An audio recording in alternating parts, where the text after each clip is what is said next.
All right. This is the launch of a busy season, so I'm going to try to set a precedent that we are starting these fairly on time. So Carrie, are you ready? Ready to go when you are, Madam Chair. Okay, great. I'm going to gavel it to order.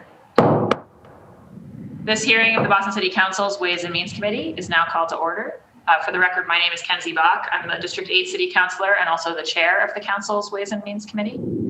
The hearing today is being recorded. It's also being live streamed at boston.gov/city-council-tv and broadcast on Xfinity Channel 8, RCN Channel 82, and FiOS Channel 964. The Council's budget review process ahead will encompass a combination of public hearings and councilor working sessions. And we really hope that we'll get many Boston residents engaging in this process by giving testimony for the record along the way. You can do that in one of several ways. One is to attend a virtual hearing like this and give public testimony. We'll be taking public testimony at the end of each department hearing. We'll also have 4 sessions that are dedicated exclusively to public participation. You can find the full hearing schedule on our website at boston.gov/council-budget. And departmental hearings are going to be taking place most days from now through early June. We've also got 3 hearings that are scheduled that are dedicated to public testimony, and the first of those is this Wednesday at 6 p.m., which will be focused in particular on people's priorities for the recovery, but really how can our budget shape an equitable recovery, and what do you want to see prioritized? Then we'll also have later in the process on May 25th at 6 p.m., a dedicated public testimony hearing about the BPS budget. And on June 3rd at 6 p.m., a dedicated public testimony hearing about kind of anything and everything, whatever you've heard along the way. But as I said, each of our department hearings are also an opportunity for public testimony. To sign up for public testimony, it would be great if you'd use our online form, which you can find on the Council's budget review website. And also by emailing the committee at ccc.wm@boston.gov. That's WM for Ways and Means, so ccc.wm@boston.gov. If you email that address, we can get you the link to testify and get you signed up. We do ask that we do it in the order that people sign up, and when you're called, we ask you to state your name and affiliation or residence and limit your comments to a few minutes to ensure that all comments and concerns can be heard. You can also email written testimony to that committee email at ccc.wm@boston.gov. And you can submit a 2-minute video of your testimony through the form on our website. So if you want to find the Council's budget website, you go to boston.gov/council-budget. And that explains the whole process, how to testify, upload a video, speak in person, send us your comments and questions. And you can also tweet at us with the hashtag BOSSBudget, BOS budget, throughout this process. So we'll be monitoring that as well. The city of Boston's budget really is a list of its priorities.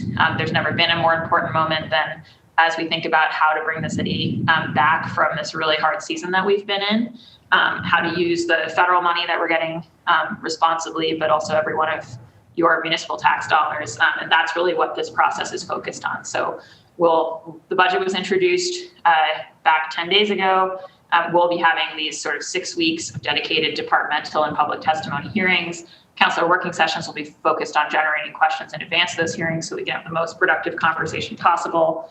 And then in June, we'll take initial action on the mayor's budget and hope to come to a resubmitted budget that best represents the priorities of the people of the city of Boston. So with that, today's hearing is on dockets 0524 to 0526, orders for the FY22 operating budget, including annual appropriations for departmental operations, for the school department, and for other post-employment benefits. Docket 0527 to 0528, orders for capital fund transfer appropriations. And docket 0529 to 0531, orders for the capital budget, including loan orders and lease purchase agreements.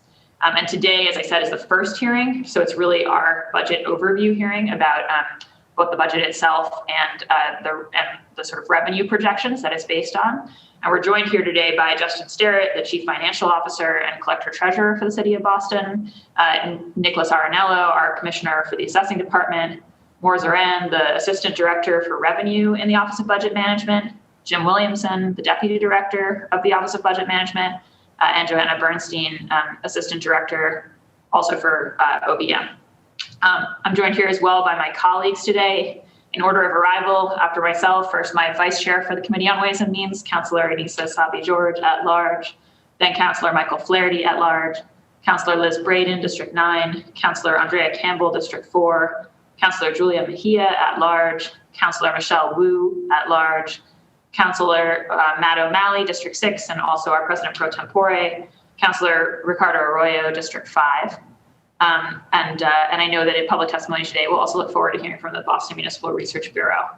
I'm grateful to my council colleagues for joining us. I do want this hearing to be as substantive as possible. And so my preference is going to be for us to, rather than do opening statements, move straight to Chief Sterrett and his team for a presentation, and then go to councillor questions about, both the budget and the revenue side for this overview hearing today.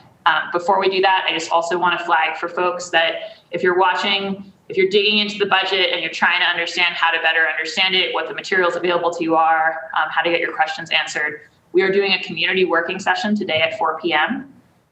So you can also go to that council-budget, boston.gov/council-budget website, sign up to participate in that. That instead of being a chance to sort of offer public testimony comments, that's a chance for a much more kind of back and forth. How do I find this? Where do I see this? What's going on with this? Kind of a chance for us to help the many community members who I know are paying attention to the budget process and looking to get involved. So that's at 4 p.m. today. We hope you'll join us. And now, without further ado, I'll pass it over to Chief Sterrett and his team. Thank you, Chair. I'm going to share my screen. Is that coming through? Perfect. So thank you, Councillor. Thank you, the entire council, for having us here. As you mentioned, I'm joined by several members of the OBM team, as well as Nick Arnello from the Commissioner of Assessing. But this is just a small sampling of the entire ANF team that works on the budget, both within the ANF cabinet, but then within every single city department. It is truly a collaborative, cross-functional city department effort to build an annual budget. We really start this process in December, and it takes us about 5 months to build it. And then obviously we look forward to the robust and engaging conversation that we know we will have with the council and the public over the next 6 weeks, ultimately culminating with a budget for July 1st, which we are excited to dig in. And I know the council will keep us very busy with questions, and we look forward to really making a back and forth process. Just on your public hearing process, if you do find that as you're navigating the city's budget website, there are ways we can improve it, we're always looking to do so. If there's places we can direct folks to make it more clear, or if there's better ways we can display the information, we are always constantly trying to improve our communication materials when it comes to the budget.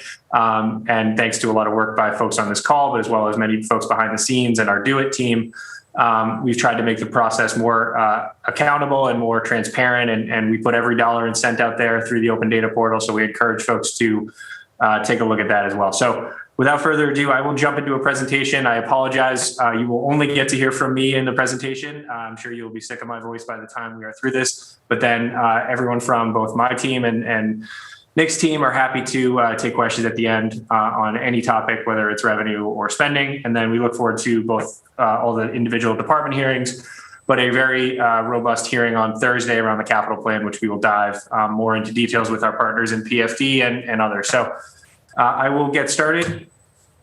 So before we get into the sort of nitty-gritty details of the budget, we always find it's helpful to set a little bit of a context of where we are financially as a city. Thanks to a lot of good work from folks on this call, especially our partnership with the council over the last 5 to 10 years around the budget. The city entered the pandemic in a very enviable position compared to most, if not all, of our sister cities across the country. We obviously routinely tout our AAA bond rating, which helps keeps our borrowing costs down and keeps confidence high in the local, both the local government, but also the local market when it comes to real estate. We were recognized by Moody's as one of the sort of cities best prepared for a recession, which has certainly borne out over the last year or so as we've entered a sort of time of economic upheaval. That is really based in our strong local economy. Obviously, we continue to attract major businesses and residents to move to Boston, which then translates into a stable revenue base through property taxes. We also have a sort of management-based approach to fiscal responsibility where we take decisive action quickly during the budget year and through the budget process to ensure that we are living within our means and we are not running deficits like other cities, or we are not forced to do significant cuts like other cities have had to do. And we're very proud of that work and that partnership with the council on that.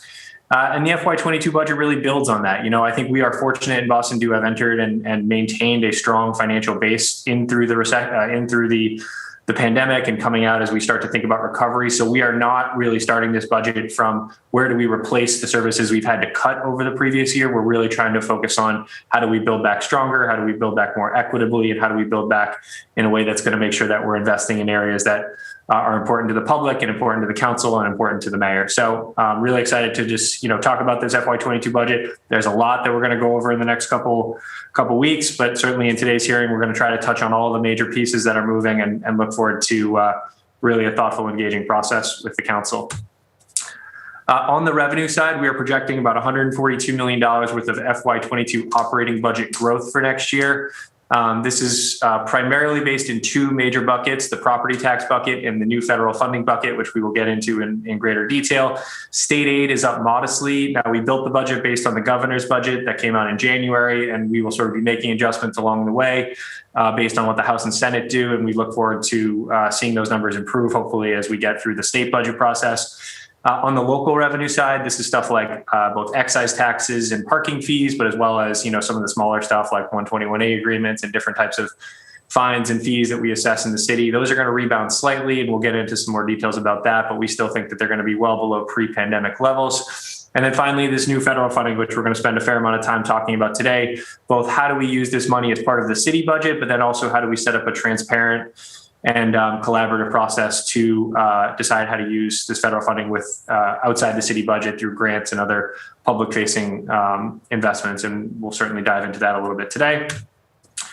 On the spending side, we have a $3.75 billion operating budget. It contains no layoffs or service cuts for next year. It fully funds our liabilities like debt service and OPEB, as well as pensions, which is really the core and a foundational aspect of our budget, is paying down those long-term liabilities, and certainly trying to figure out ways that we can limit that growth going forward is something that we're very mindful of. On the education side, we are super proud of our investment in education, $1.5 billion.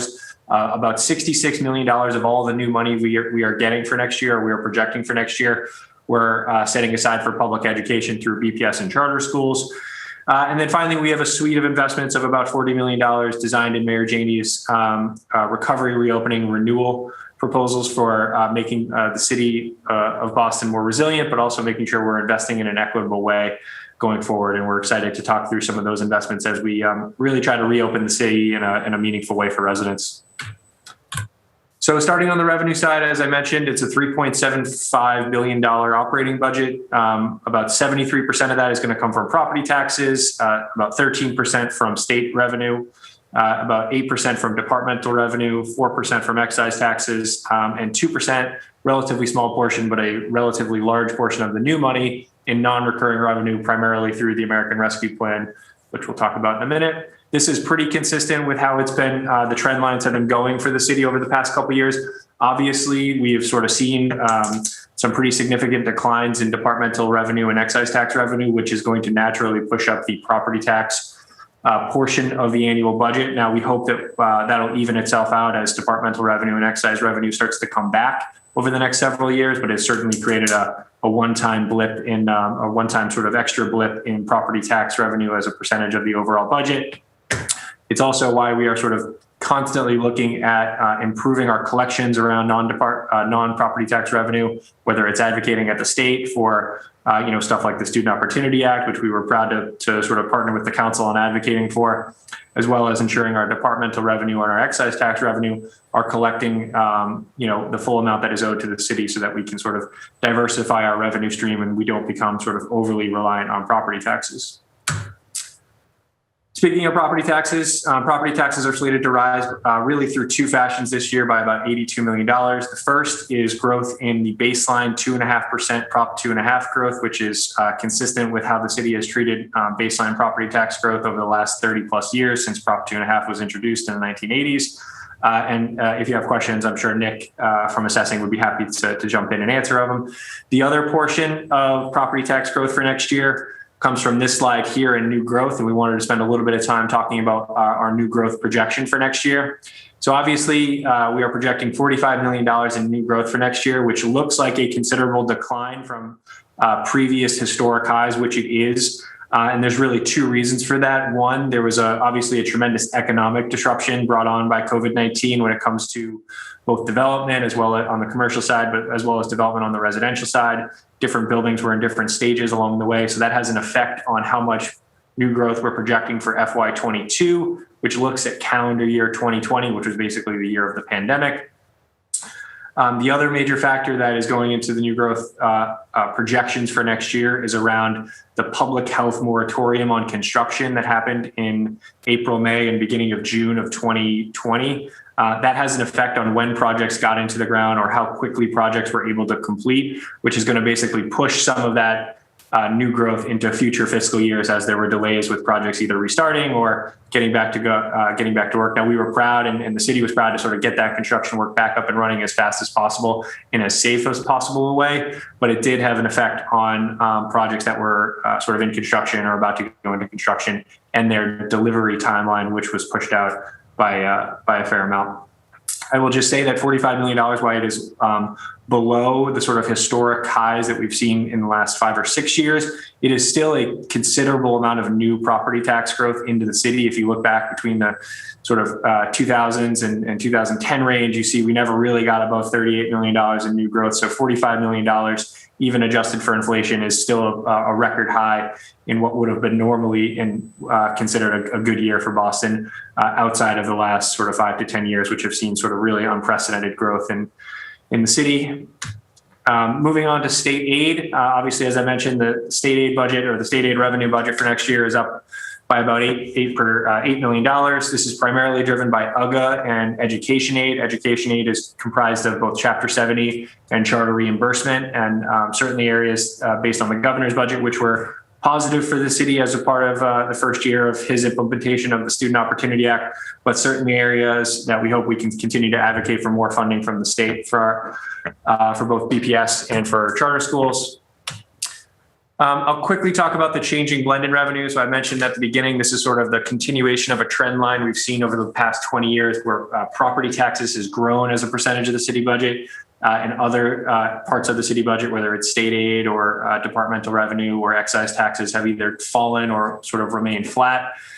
We think that this is sort of hopefully what we'll say the peak of the trend line, and that in future years, as state aid rolls out as a part of the Student Opportunity Act, and then as excise taxes and departmental revenue come back stronger post-pandemic, we think that those numbers will grow and that hopefully the property tax as a percent of the city budget will fall a little bit. Now, property tax being at this level is certainly a blessing and a curse for the city. On the blessing side, it's really insulated us from some of the major pandemic-related revenue losses that have occurred in other cities that have things like sales taxes or income taxes that have really seen precipitous declines in those revenue collections over the past year. We have been somewhat insulated by that, and that's certainly something that is a good thing. On the flip side, though, if there are longer-term changes in the overall development trajectory and value trajectory of the city, which we don't see currently, we certainly see some softening in the commercial market, but we certainly still see a sort of a relatively hot residential market as it comes as folks continue to both build and transact properties. We're seeing sort of still continued strength there, but it does sort of leave us exposed to potential longer term changes, and that's something that we're mindful of and why we are constantly trying to increase the types of revenue we receive to try to mitigate some of that long term risk that there might be. On the departmental revenue side, it's about 8% or about $300 million. We are projecting that this is going to decrease. Now, some of this is some changes to some projections around 121A agreements, which are tax agreements that fall off of the city budget, fall off of the departmental revenue budget and come onto the property tax revenue. So overall, it's a sort of a net neutral adjustment that we're making, but we are going to continue to see some weakness in some of the areas. One of the areas that in particular that we've seen weakness on in the pandemic, and we think will sort of continue into next year because of the way we're seeing some of the sort of recovery happening is around parking fines and parking meters.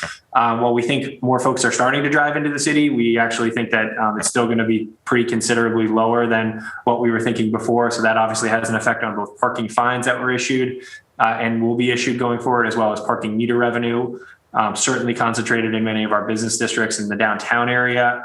We have not seen the type of return that I think we're hoping to. Now, obviously, we hope that that'll continue as eventually tourism comes back, as well as, thinking about next fall and potentially full on campus, schools that will be back in session, as well as businesses who are targeting really the fall to get back in person. So certainly something that we're mindful of going forward, but will have some effects lingering into FY22 and beyond.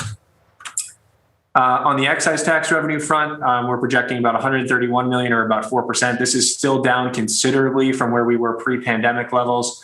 Some of the biggest categories, obviously motor vehicles. Motor vehicles is a portion of the annual registration for cars in the city. Room occupancy is obviously the 6.5% short-term rental rate for both hotels and short-term rentals like Airbnb. Meals tax is about a quarter of 3/4% of the annual local meals tax. So for restaurants, and then finally, aircraft is 5% of the average sale price for aircraft fuel sold out of Logan Airport. Really an indicator of flights in and out of Logan, which has been obviously another big area that's been impacted. So diving in a little bit, this blue line right here represents the FY20 level of excise tax revenue, which was affected slightly based on the pandemic, but did not reflect a full year. The FY21 levels really do reflect a full year, where we saw sort of really big declines. Now, we accounted for this as part of the tax rate budget, and it's something that we've been monitoring and making adjustments along the way, and certainly something that we think we are at the sort of new pandemic level of normal for excise tax revenue, and we think something that will return sort of as tourism reopens, as vaccinations increase, as some of the public health measures ease going forward. We think that this will certainly grow going forward. That's why we are projecting growth. But even you can see we are still well below some of the pre-pandemic levels. So for something like room occupancy, where we collected about $99 million worth of excise tax revenue in FY20, we're projecting to collect around 37 million for FY21. We're projecting a modest increase into FY22 of about $5 million more, about 41 million, but still relatively small. On the motor vehicle side, that one did not get impacted quite as significantly, mostly because most folks, car sales actually increased, or car sales sort of plateaued in a lot of areas. So it did not take the same hit that other areas of the excise tax budget did. On the meal side, again, pretty big decline in FY21 from about 29 million to about 19 million. And we project a sort of 12% or $2 million increase for that. And then same on jet fuel, a much larger decrease of about 32 million down to $13 million for aircraft fuel. And we do project that will return slightly and slowly. One of the major impacts of both the room occupancy and certainly the aircraft is going to be international travel and travel throughout the country. So while Boston and Massachusetts is, one of the leaders when it comes to vaccinations, there are many parts of both the country and the world who are much further behind us when it comes to levels of vaccination and, what will ultimately be travel restrictions that will be eased sort of as things go. So that'll be definitely one of the important areas to monitor. So even as we sort of start to reopen safely, it's going to be very dependent on how quickly business and international travel, both for tourism and leisure travel, come back. That'll really affect excise tax revenue. That is also one of the reasons why we did launch the All-Inclusive Boston campaign, which is to drive some of that local tourism as we sort of start to reopen safely. We want to get folks both from locally in Boston, but also from the region, visiting different parts of the city to either spend a night in a hotel or get a meal or do different things. So that is an investment in sort of getting the local tourism economy and local hospitality industry back up and running, but it is also an investment to grow city revenue, which supports many of the important areas that we are all interested in investing in. And finally, I'm going to spend a little bit of time talking about, on the revenue side, the federal funding or the American Rescue Plan funding that we are proposing for next year. So the city every year dedicates about $40 million worth of free cash towards a down payment on our other pension other post-employment benefits payments, which are basically long-term healthcare payments for the city employees. We are one of the only cities in the country who are making proactive payments when it comes to OPEB. That is because we are so far along with our pension payment that we are starting to tackle some of our other long-term liabilities like OPEB. So we are maintaining that $40 million commitment for this year.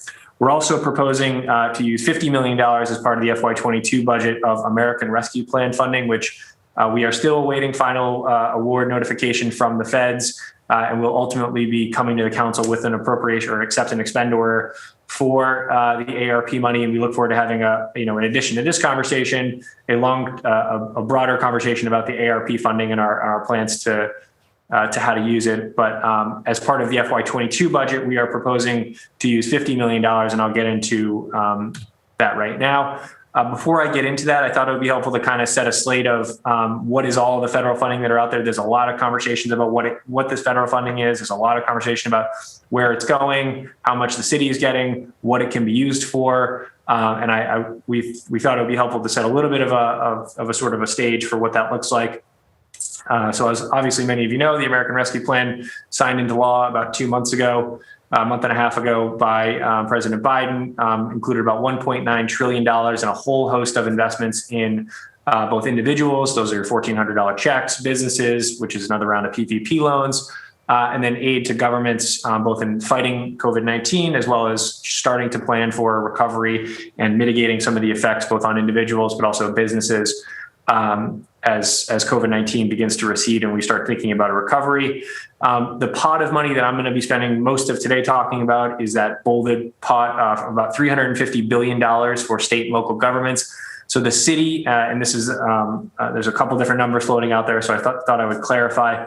The city, as the sort of a city eligible with a population of over 500,000, is eligible to apply for $435 million directly from the federal government as a major city that we are expected to receive as part of this larger $350 billion package. We are also eligible to apply through the state for the Suffolk County portion of this $350 billion, which we estimate is somewhere in the $100 to $120 million range. And again, we are still waiting on final guidance on what that looks like. So our conversation today is really focused on that initial $435 million. It is actually only focused on the first tranche of that $435 million, about $215 million that we're expected to get in the first year, but I'll get into that in a second. I do also want to point out two other buckets of money that could be of interest to folks. In addition to the local government money that is included in that $350 billion, there's several $1 billion going to the state that they are also going through their own process for how to figure out how to spend it. And we would certainly welcome and want to partner with the council on advocating to make sure, despite the fact that Boston and every other city in the Commonwealth got their own money on this, we want to be making sure we're advocating to the state to make sure we don't get left behind as the state considers how to use their funding. In addition to that, there's about $129 billion in K through 12 education aid, which is really the fourth round of education funding that has come out of the federal government, whether it was CARES or some of the initial coronavirus relief funding, which is in excess of another $200 million coming out of this funding that will go directly to BPS, and certainly welcome a robust conversation about that funding as well. All told, we think somewhere in excess of $700 million will come to the city of Boston, either through K through 12, local government aid, or other housing supports that have come up and already gone through the council. So definitely a lot of funding, definitely a lot of rules around that funding, and definitely a lot of good fiscal practices that need to be put into place around that funding. And we look forward to having all of that conversation with the council over the next couple of weeks and months and years, frankly, as I know the council recently standing up the COVID-19 recovery committee. I'm sure that will be obviously will be a major topic for that committee as well. I did want to talk a little bit about some of the rules around the $435 million, which is really the focus of today's and the FY22's federal government funding. So as I mentioned, it's about $435 million. It's going to come in two tranches, one coming in May of 2021, and the second half coming about a year from now in May of 2022. We are also waiting final guidance that'll come along with this first tranche of money, which will really lay out the exact specifics on what we can use this funding for. But the legislation as written laid out really three big buckets of things that you can spend this money on. One, and what we'll talk about today, is the revenue replacement for the provision of government services. It's basically just a fancy way of saying revenue replacement for government, for work that government does. So that's basically all the work that our departments do, whether it's through, investing in small businesses or investing in public health or investing in our city. We have a whole structure of investments that we're using this federal funding for in the FY22 budget, which we'll talk about a little bit later.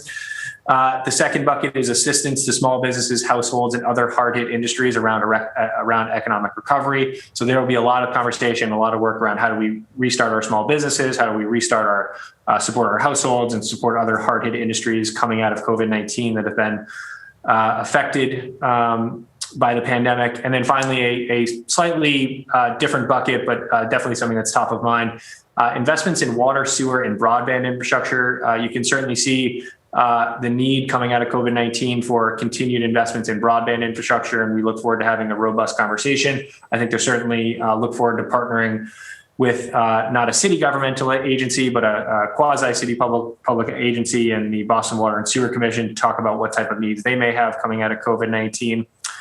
And you'll see we've already started this sort of work around broadband infrastructure with $1 million investment in the city budget next year around digital equity, but certainly more work to do around that as we think about what a longer term comprehensive recovery might look like when it comes to broadband. So the plan for the initial tranche of Boston funding is really based in two things. How do we get funding out equitably? How do we get it out efficiently? And how do we get it out in a way that avoids some of the challenges and some of the drawbacks that federal funding might come with? So as I mentioned, the federal funding can really be spent over 5 fiscal years between FY21 and FY25. So we really do think about this money as a long-term solution and a long-term part of the city budget. That's why we're not sort of focusing on some of the other portions of the money. We're really just focusing on this first $215 million because that's what we're going to get in the door, but it also sets ourselves up to avoid some of the ERA cliffs. And if folks were around for that, we created a whole bunch of new programs, or we invested in a whole bunch of new things with ERA funding. And this is both true at the city, but also at the state and also across the country. And then that money went away, and all of a sudden there was sort of budget crunches in different parts of city and local governments that we're trying to avoid with this funding. So of this first $215 million, we're proposing to use $100 million for that government services revenue replacement. We're going to talk about how we're going to spend $50 million of it in the reopening, recovery, and renewal categories as part of the FY22 budget. We're also looking to spend about $50 million of it to replenish our own reserves. One of the most important characteristics and guidance that we've gotten so far from the GFOA, the Government Finance Association of America, is our Government Finance Officers Association, is that the cities and towns and localities should really be using this to looking at this funding to replenish local reserves, and we're proposing to use about $50 million for that purpose. And then we're proposing about $115 million we're going to set aside and look forward to filing a council order to this effect in the coming weeks around what we'll call more public-facing or more sort of community-based programs that is funding directly for businesses and individuals and households and different programmatic things outside of the work of government. For sort of this new committee that the Mayor Janey is proposing around the Equitable Recovery Resources Coordinating Committee, which I know is a mouthful, but it's basically the sort of a first of its kind in Boston type cross-functional committee of different city departments as well as public stakeholders around sort of how do we make sure that these resources are coordinated, how do we make sure these resources are delivered in an equitable fashion, and how do we make sure we're soliciting public feedback for it. There will be a robust public process as part of this committee. And we look forward to both the public input on that as well as the council input as we think about how to best use that $115 million for sort of targeted investments in the economic recovery. And the last thing I'll just quickly mention, one of the things that we're really focused on, as I mentioned, is sort of avoiding the fiscal cliffs that come with any type of one-time federal resource. So this slide just basically shows, in the FY22 budget, we're using about $50 million to replace what is ostensibly excise tax revenue that has sort of fallen off pretty precipitously when it comes to the pandemic-related effects. And we're proposing to use about $50 million, and that $50 million of ARP money will slowly be ramped down over time as excise tax revenue returns and replaces it. So it avoids those types of cliffs, and it avoids those types of potential era type issues that arose in previous federal funding packages. So that is everything on the revenue side. I'm going to move and talk about the spending side now. Obviously, we can go back and dive into any of the revenue stuff once we get to the Q&A portion, but I want to give folks the full overview of what's in the budget before we move on from that. So on the overall FY22 budget, as I mentioned, it's a $142 million increase, about 3.9%. That includes about $29 million in increases for city departments, about a $4.2 million increase for the Public Health Commission, mostly new spending in the Public Health Commission. So that's something we'll talk about in a little bit, but that's new investments that we were able to put in to both support their ongoing COVID work, but also a lot of work that both came out of COVID and came out of a lot of their work around racism as a public health emergency, as well as the Health Equities Task Force, new investments there. As I mentioned, on the public education side, we have about a $66 million increase. And then finally on fixed costs, this is pension and debt service. Again, this is a very large increase of our total pie. So we really try to be mindful when we think about our fixed cost growth, and we really want to be mindful of limiting that, because every dollar we spend on a fixed cost is a dollar we can't spend somewhere else.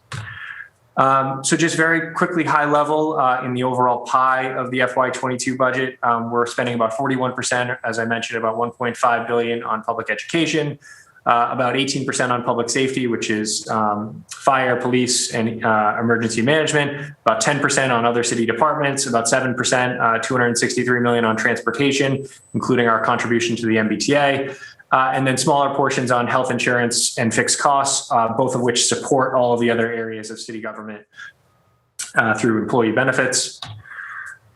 As I mentioned, we have about $142 million of new funding that we're playing with. We're spending about 47% of that new money on public education, about $44 million of it on fixed costs, about $23 million, as I mentioned, on departmental growth, and about $9 million in an increase to the collective bargaining reserve.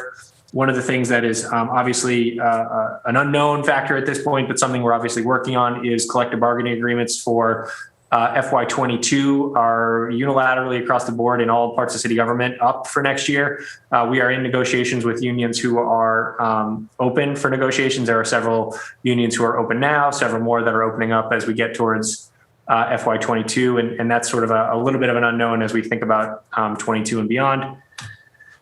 As I mentioned, fixed costs, a big increase for next year, about $44 million, represents a big portion of our new funding, but it does keep us on track to fully fund our pensions by 2027, the existing schedule, as well as funding to support the $200 million increase and $3.2 billion total FY22 through 26 capital plan, which invests in a whole host of important things, which we're going to talk about more on Thursday. But that is the key. This investment in debt service is key to making that investment on the capital plan side. So excited that we're able to support that for next year.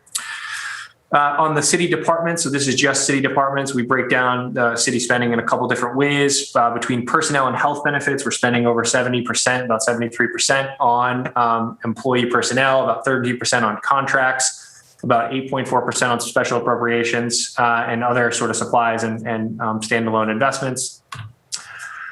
I wanted to talk about a couple of new budget methodologies and new processes we went through in the FY22 budget process. So obviously, coming out of last year's creation of the Equity and Inclusion Cabinet, we introduced an equity framework into the departmental budget process that really tried to formalize and put equity at the front end of all of our budget decisions, and really working in close partnership with the equity cabinet as well as departments to understand their investments and understand making sure they're asking questions about how they've engaged the community, how these investments are going to affect the community, and what are the long-term effects that they're hoping to achieve with those types of investments.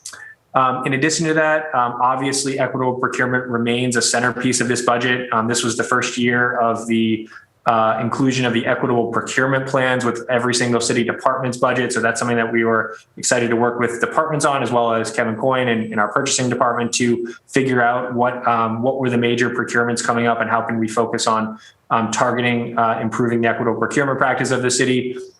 So really excited that we were able to do that. And then going forward, it's really going to be a year-round conversation with obviously the equity cabinet, the economic development cabinet, around sort of how do we continue to improve our equitable procurement numbers and implement the orders that were the last two orders that were signed around improving equitable procurement. And then finally, on the engagement front, I think there is a tremendous amount of focus and a tremendous amount of interest in the budget. And we sort of want to look to partner with both the council and your process, as well as starting our own processes and doing our own work, because I think you can never have enough engagement through a pilot program with Monum around moving through the budget, a dance program that we've worked with it's an 8-week virtual residency with folks starting in East Boston and potentially, hopefully expanding to citywide around the FY22 budget and sort of understanding it through different mediums, as well as, a longer term conversation around the budget. We really do. While we think about the budget as a one-time event, we really do want to take this conversation to the community as a year-round event and look to certainly partner with the council as you work on that. Moving to some of our major investment areas for FY22. So as I mentioned, we are committing, and the FY22 budget commits to the second year of the $100 million all new funding commitment to BPS. So this is all new stuff that we were able to afford within this FY22 budget for BPS, and keeps us on track for that FY23 $100 million all-in commitment. One of the things we've heard sort of loud and clear from BPS is how helpful that this commitment has been in terms of not only the dollars, but the consistency and the sort of planning that it's allowed them to do, where many other districts, school districts across Massachusetts and across the country are all trying to figure out how to use their federal money to make up losses that they've sustained either through cuts at the local level or cuts at the state level. We have not only insulated BPS from all of those cuts, we've been able to make strategic investments to start the work of recovery. So this is, a lot of efforts around family liaisons, social and emotional learning. And I'm sure as the council dives into the FY22 budget with BPS, they'll be happy to walk through all the specific new investments that are afforded within this increase. So we were really happy to do that. On police accountability and safety, justice, and healing, we have a sort of a package of proposals and investments. So we obviously have the $1 million to stand up through the new executive director, Stephanie Everett, around the Office of Police Accountability and Transparency, which includes funding for 10 staffers, as well as technology supports. Really look forward to partnering with Director Everett on building out her needs for that budget. Obviously, when she gets, she'll obviously hit the ground running with the reviews, but also trying to build out her staffing and what makes the most sense going forward. We have a $1.75 million investment in the Health and Human Services Cabinet around alternative policing. So Chief Martinez and obviously Superintendent Long and the police department working together to develop a pilot of this program in the next couple months. So this is funding to really start to do the hard work of taking the ideas that are out there around alternative policing and responding to mental health cases and different types of cases or calls in the city with a different type of response network is a really difficult task, but it also requires an investment. So that's why we're putting this investment in here. And then finally, within the police department budget, obviously, this has been a topic of conversation over the last couple of months with the council, and we appreciate the many hearings, certainly spearheaded by you, Councilor Bach, around police overtime, around monitoring the numbers for the year. So I think it's obvious, and the police department is going to spend about $65 million worth of overtime in FY21, which is obviously considerably over the FY21 budget. So we are proposing a $21 million cut to the FY21 spending level of $65 million to about $43.9 million, represents about 675 hours of overtime for next year. And obviously, we've made some progress on getting down the overall spending number in FY21, certainly not enough progress.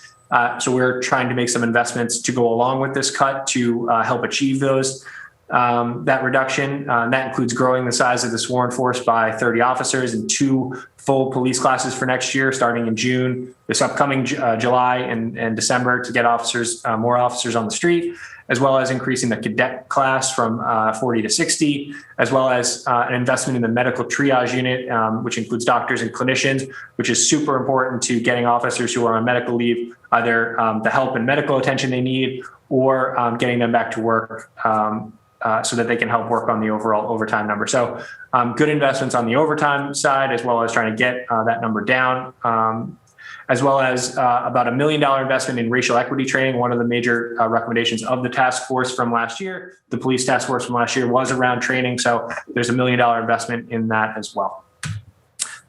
So my last couple slides are really going to focus on how we're spending that our new investments for next year, and they're really focused in Mayor Janey's ideas around recovery, reopening, and renewal. So the first one is about a $14 million investment to how do we help support both really hard-hit industries, but also individuals come out of COVID stronger. There's obviously been disproportionate effects of COVID-19 on different businesses and different populations and different types of residents. So we're really trying to focus on how do we sort of recover from COVID-19. That includes a $5 million investment in youth jobs, Age Strong, substance and mental health support, certainly coming out of the public health equity, racial equity task force out of COVID-19, as well as supporting 5,000 summer jobs and 1,000 school year jobs for next year. Includes $4 million in different job training and economic development supports around the arts, tourism, local businesses, green jobs, as well as mobility jobs through the Department of Transportation, which we're excited to work on, as well as $2 million to support, obviously, as I mentioned, digital equity, childcare entrepreneurs, and then subsidizing public transit, additional subsidization of public transit options, which we're excited to partner with the MBTA on. On the reopen side, we have about $9 million worth of investments in reopening our city. These are investments really geared toward how do we reopen city services in a safe and enjoyable way for residents, obviously many of which have either been operating in limited capacity or been unable to operate. So we're really focused on how do we sort of get people excited to get back to their city services that they love, as well as doing it in a safe way as we start to think about a recovery and reopening when it's safe to do so.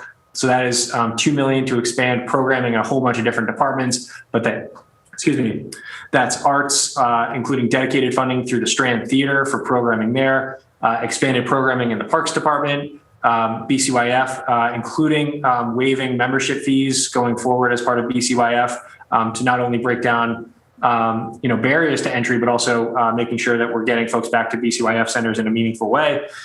Investments in Age Strong supports and additional programming, and then new funding for the Disabilities Commission, the Veterans Commission, and the Human Rights Commission, all of which faced different challenges when it comes to COVID-19 and certainly have different needs when it comes to coming out of COVID-19.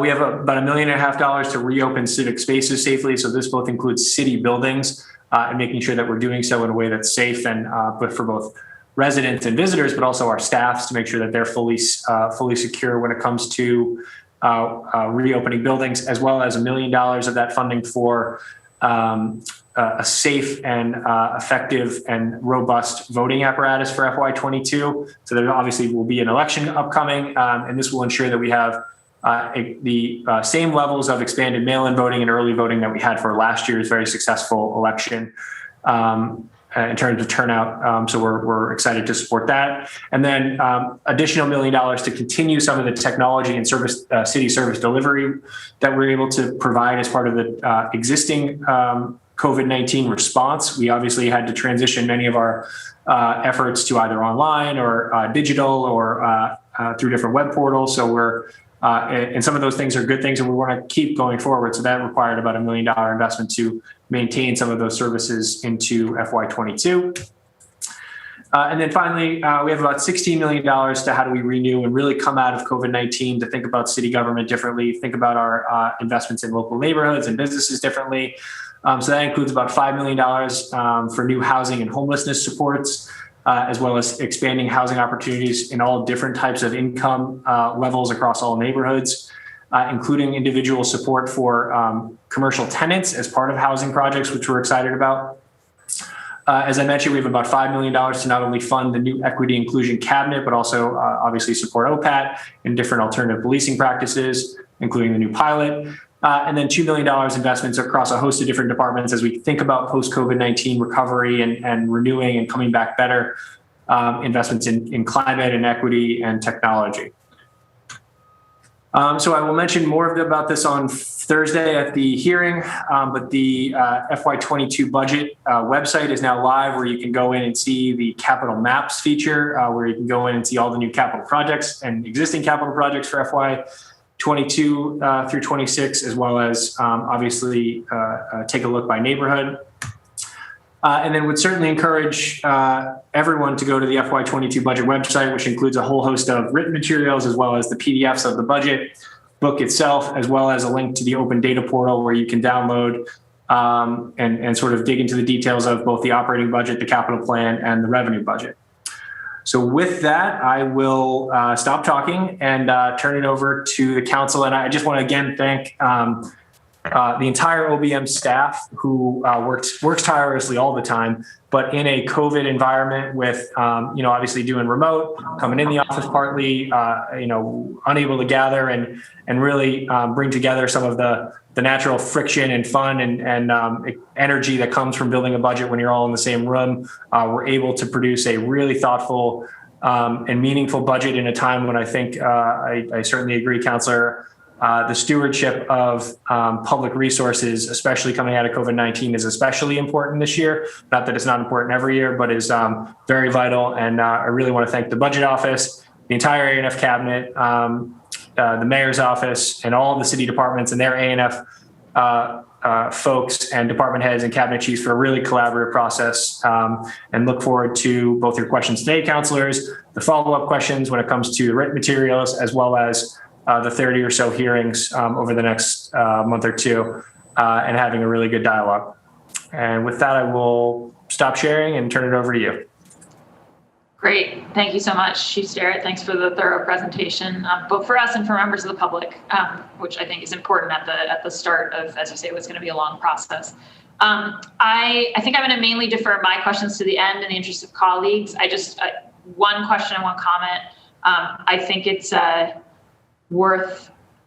just think it's worth flagging for colleagues. I've had some conversation with the chief about this already, but I think that the idea that we want the federal money, thinking about how we're going to spend that, to go through a process that's in partnership with our departments, that is focused on equity, that has space for kind of like the grassroots gut check of like, where do we really see the needs in this moment on the economic health perspective, is all absolutely right.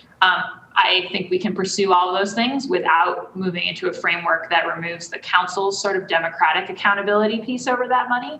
And so, looking forward to working with the administration in a way that kind of brings those things to the fore, but also vets them through a council process, rather than sort of having that process be post-council.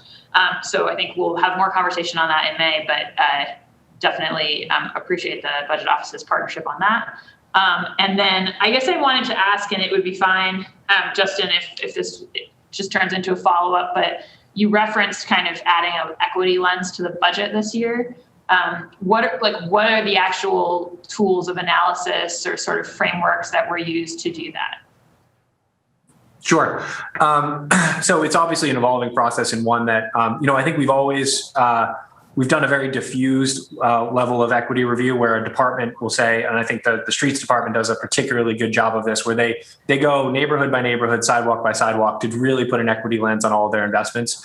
And that always kind of happened at the departmental level. What we did this year was, as departments were either seeking new investments or seeking new proposals, they're required to submit forms that sort of talk obviously about the narrative portion of what the investment is, but we also asked them to submit a list of questions and answers to questions around sort of what type of community process they went through, what types of populations will these investments serve, what are the effects on those types of populations, both sort of with this investment, and it could be reductions, it could be investments, it could be new reform proposals, the way a service is delivered, and then asked them to sort of submit that information to the budget office, where we then sort of partnered with then Carolyn Crockett, or Chief Crockett at the time, and now going forward with Chief Barrios Milner, around sort of understanding those impacts and understanding how to best interpret them as when it comes to the decision-making process. So obviously, sort of an exciting new thing that we were able to do this year, and one that I know will take on more forms as we go forward and dive deeper into data. There's a lot of different types of sort of data ways we can look at equity and look at sort of investment. So really looking forward to building that process out going forward, but excited that we were able to take that first step this year. Got it. Yeah, I think that's something we'll be following up further with departments on. And just a quick informational thing, I know that in some places the 1.75 pilot related to alternative response, which of course is something that counselors have proposed and are interested in.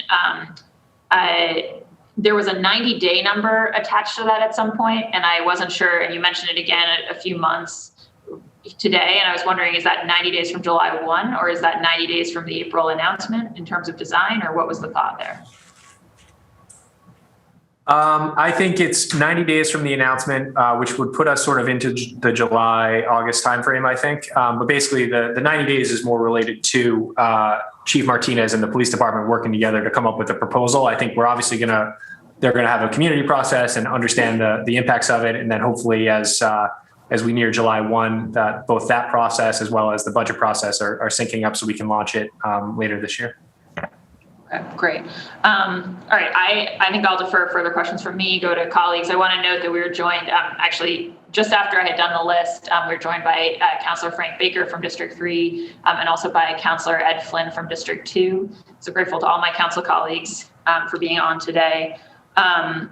The order of questions that we'll be doing is after myself, my Vice Chair, Councilor Asavi George, Councilor Michael Flaherty, Liz Braden, Andrea Campbell, Julia Mejia, Michelle Wu, Matt O'Malley, Ricardo Arroyo, Frank Baker, Ed Flynn, and then we'll come back to the top.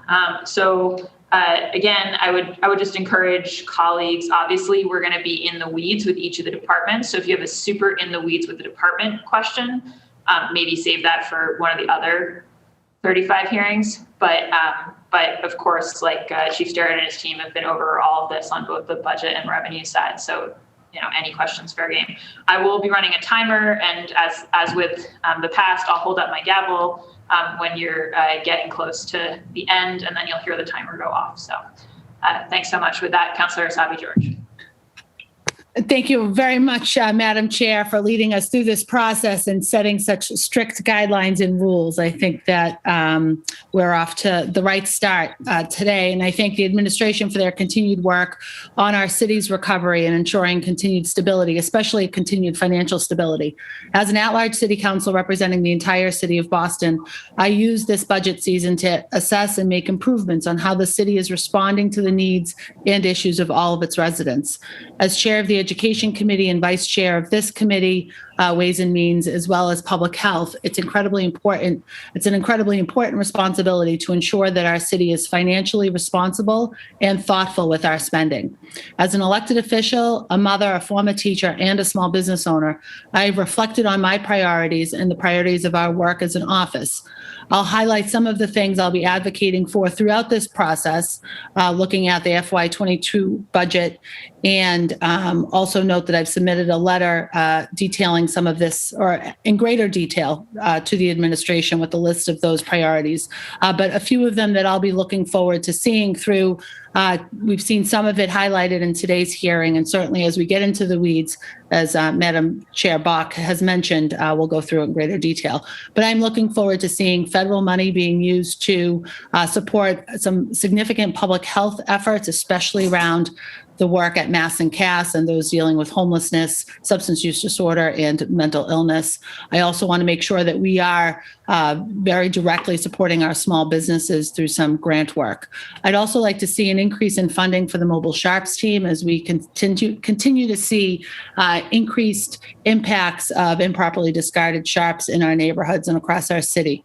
I'd also like to see an increase in funding for our community health centers through the Health Commission to continue towards a COVID-19 recovery and respond to the increase of infectious diseases, specifically HIV and AIDS.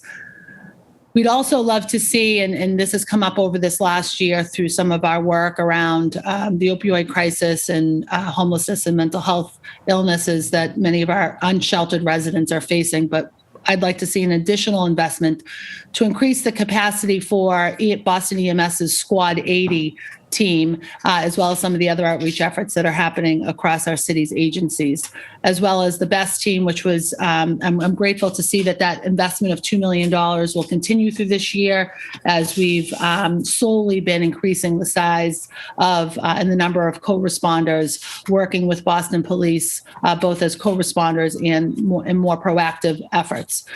We know that we need an increase in trauma supports that are directly accessible to our residents, and we'll talk more about that, I'm certain, through the Health Commission's work, as well as some of our BCYF efforts and our Boston Police Department. And then last but certainly not least, and certainly this isn't a full list, but I would like to see additional investments towards supportive housing, affordable housing, and family-sized housing through our work as a city, and that will certainly come up in the Department of Neighborhood Development's hearing. But for today, my questions are very specific around some of the federal funding that's coming in, and grateful for the federal funding that we've received through a great deal of advocacy over this last year through the Walsh administration and now through the current administration. So I'm curious how the city has approached each type of these fundings and how have we decided to spend it? And then can we also get a brief update on how any leftover federal money from this last year is being used? And that will be it for my questions, at least in this round. Something may come up in, later through this hearing. Thank you, Madam Chair. Sure. Thanks, Councilor, for those great questions. I'll take the first one first. So each of the different pots of money that we've been able to access as a city has typically come with different requirements. Some of them are reimbursement based, some of them are grants, some of them are grants to the school district. So there's a different category that comes with each of them. So there's probably a slightly different process for each of them. I think the two big buckets I'll talk about for the city money are really the coronavirus relief fund, which was the $121 million that the city got at the height of the pandemic, or sort of the onset of the pandemic back in March of 2020, which we did an accept and expend through the council with, laid out some priorities, and then really used to fund the public health crisis over the past 12 months. I believe it was probably a month and a half, 2 months ago that we had the council hearing on that funding. So that funding is fully spent or will be fully spent by the end of the month, basically, around that first tranche of money that we received. And that funding went towards about $23 million directly to the Boston Public Health Commission, about $23 million to the schools, about $20 million to the rental relief fund, as well as in excess of $20 million to economic development, small business support. So that's stuff like the Winter Relief Fund, the Reopen Boston Fund, all those different funds that we had to stand up over the last couple months, as well as stuff like Boston Hope and the medical response that we've had. So there's been that was a very much sort of in the weeds type, we got to stand up a field hospital, we got to do X, Y, or Z, and working closely, and glad that we were able to spend that money in an effective way.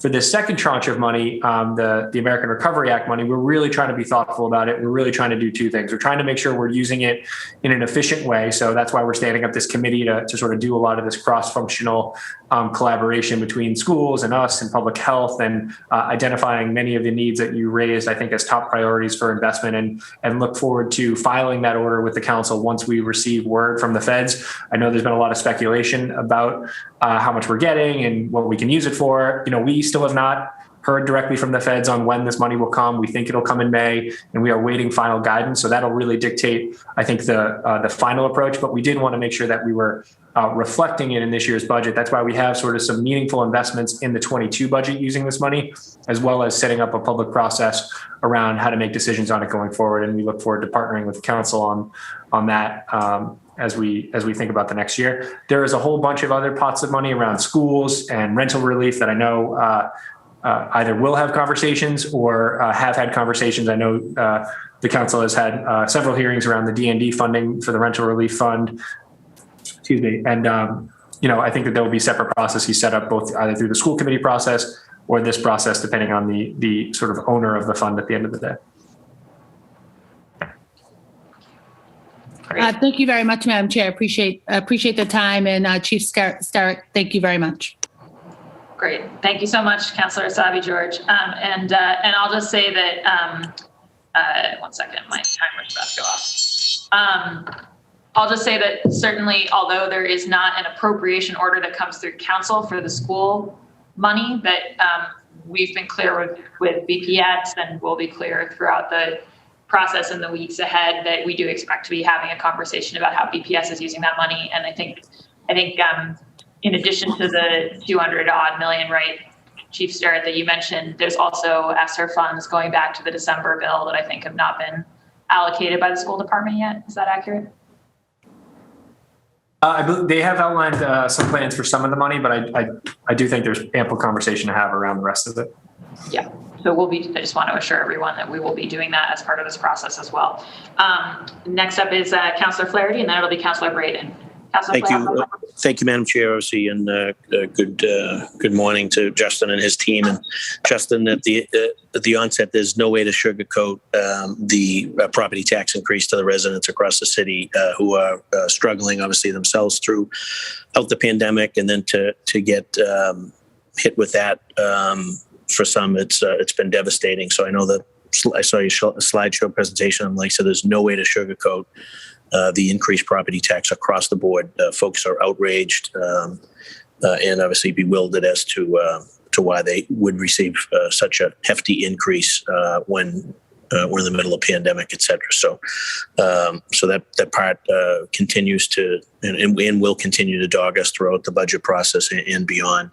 Also, on a similar note, obviously, as the new chair of the new committee on Boston's COVID-19 recovery, look forward to working with you and your team and my colleagues to get answers to the questions that some have just mentioned this morning, sort of the who, what, where, when around the federal funds, et cetera. So in addition to obviously being in touch on this budget throughout the budget process, we'll be obviously working closely as those funds become available and there's discussion about disbursement, et cetera. So, and again, we'll be taking cues from my colleagues as it pertains to their respective districts or my at-large colleagues citywide.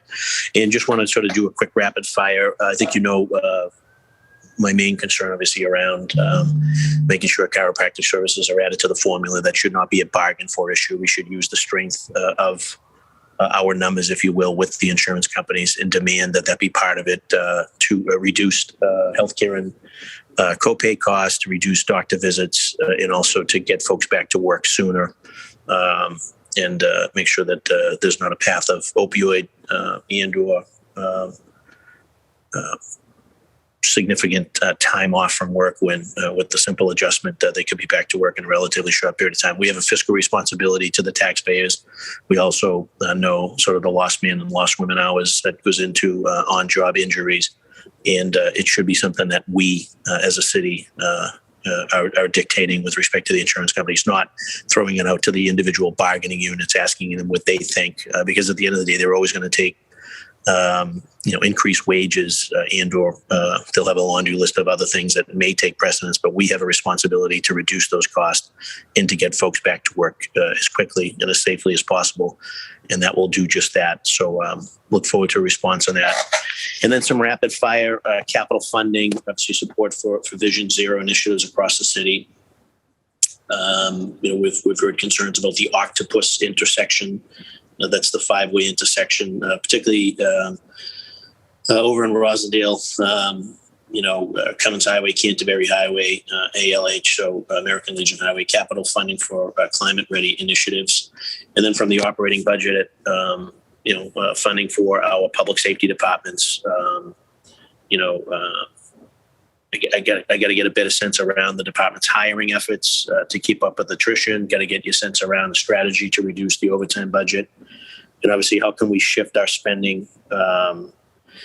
So folks that particularly in the community that like to see the bicycle units, particularly during the warmer weather, and make sure that they continue to see those, as well as increase funding for the best clinicians and other BPHC initiatives around the Mass and Cass area. Funding for public works, an operating budget that would support a more comprehensive approach to sidewalk repair. We have a lot of sidewalks that are being uprooted by those big trees and or in disrepair. So having sort of a clearly defined and predictable road to having these repaired would be great.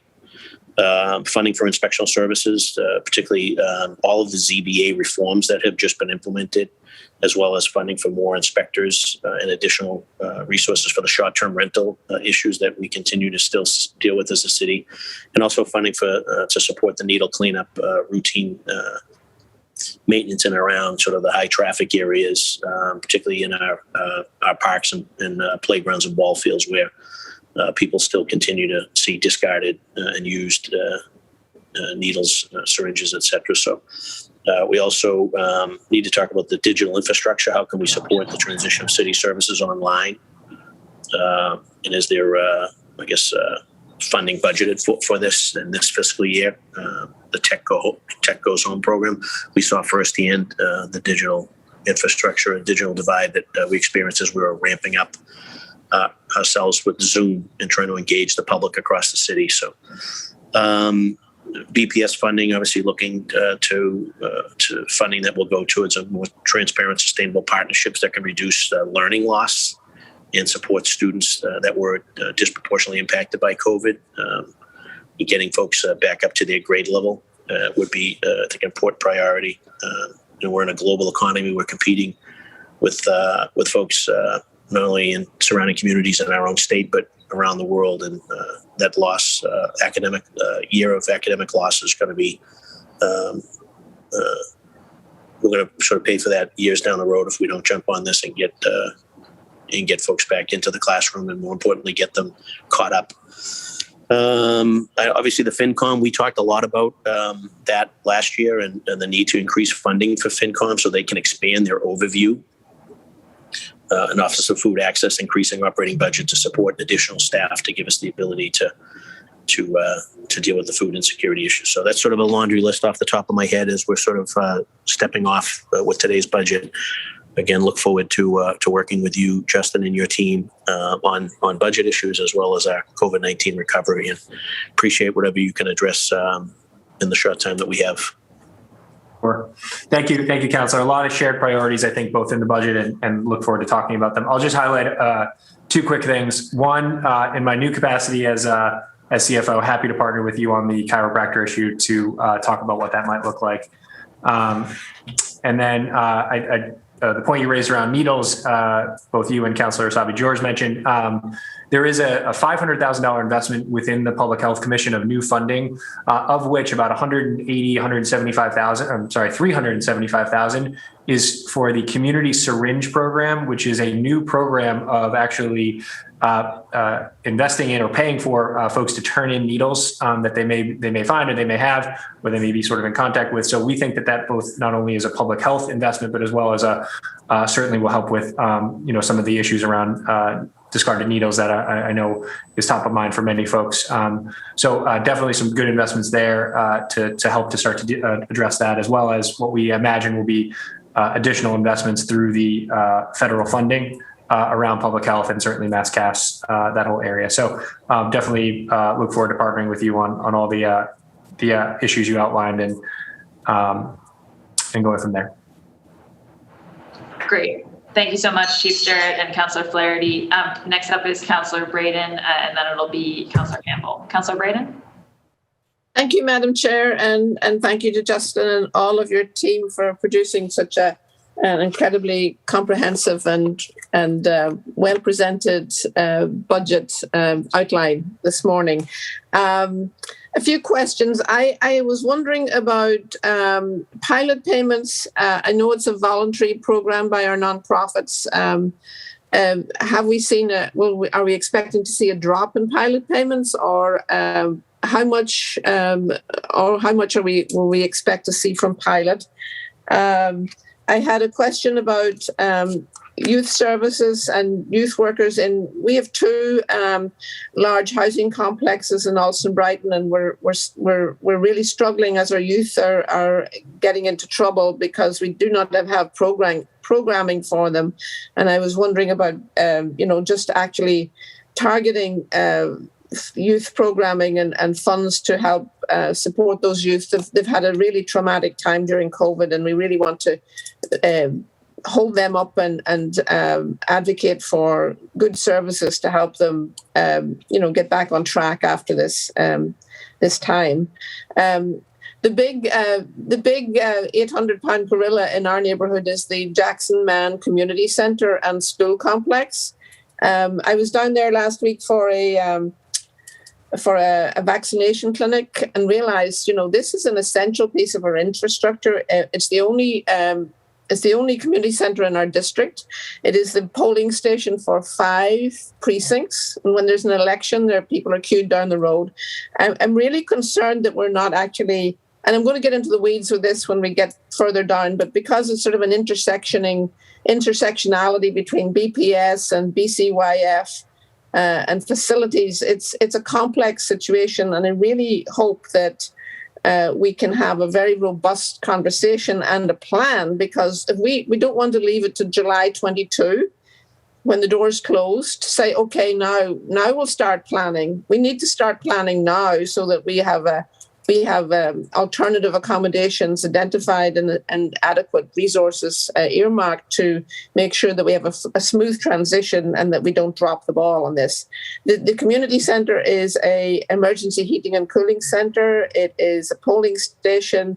It provides daycare, childcare, lots of different services, and I really feel very concerned that we're not addressing that with any sense of urgency.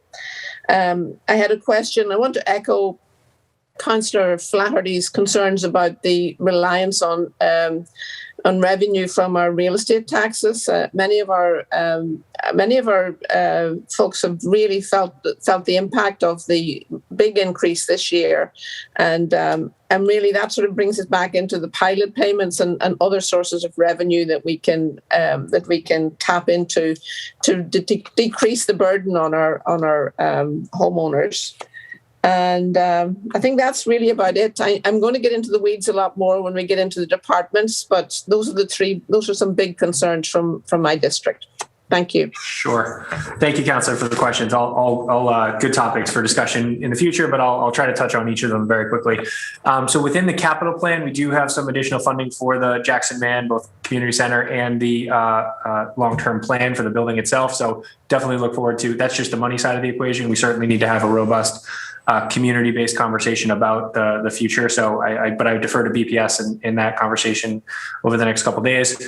As far as youth-focused investments, I think we're really proud of a lot of our youth-focused investments in this budget. We have a tremendous amount of new funding to expand programming when safe. And I get that that's always a trigger for all of this stuff right now, is when it's safe, around expanded BCYF centers, expanded parks programming, expanded arts programming, expanded public space programming to do exactly that, to sort of occupy youth's time and definitely give them safe places to go and gather, as well as fully supporting, and this was not a small investment, a $4 million investment in youth jobs for this summer, to make sure we are offering a youth job to all 5,000 kids, hopefully, to get meaningful employment but do so in a safe way. Again, given COVID, it's obviously had some impact.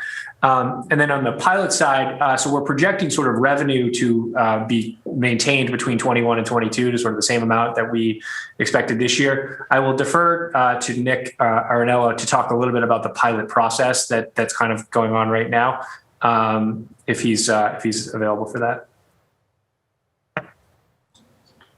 Hi, thank you, Justin. And thank you for the question, Councillor Burden. As far as the pilot program goes, we're kind of in the midst of the year for collections and about to send out notices for the second half. Our goal every year is to increase the amount of money that we get out of that program. But it's a little too early for me to jinx it by giving you a solid prediction on whether we're going to do amazingly well or the same or hopefully not at all worse. But the goal every year is to kind of maximize the amount of revenue that we can get from that program. That's something my department works really hard on and has had success on in the past, and hopefully will continue to successfully keep that program being a leader in the nation. Thank you. Madam Chair, that's all my questions for now. Great, thank you, Councillor Braden. Next up is Councillor Campbell, and then it'll be Councillor Mejia. Councillor Campbell? Thank you, Councillor Bach, and thank you, Justin, your entire team, everyone being on the Zoom. I know it's boring to sit here and not say anything. You all look fabulous, so thank you so much. And of course, thank you to all the city employees who've been working really hard in the midst of COVID, of course, to ensure that our residents get services, go through this budget process. So a big thank you to them as well. I also want to thank, of course, Councillor Bach and her team for the work they're already doing to navigate us, take us through the process. So thank you so much. Following up on Councillor Bach's question, which I really appreciated around the equity inclusion framework, the equity framework, can we get a copy of what that actually looks like, which would be really helpful to the questions that the departments had to go through? Yep, absolutely. Perfect. And then also, is it possible, this is, I guess, another information request, a copy of what the department's requests were, right? What they actually requested and then what they got would be really helpful as well. Sure. I think we can pull that together. Thank you. And then a few other things. One is, and we can get into the weeds during the actual budget hearings, but particularly because you brought up the federal dollars and a deeper understanding of how much we're getting, what it's for, the strings that are attached.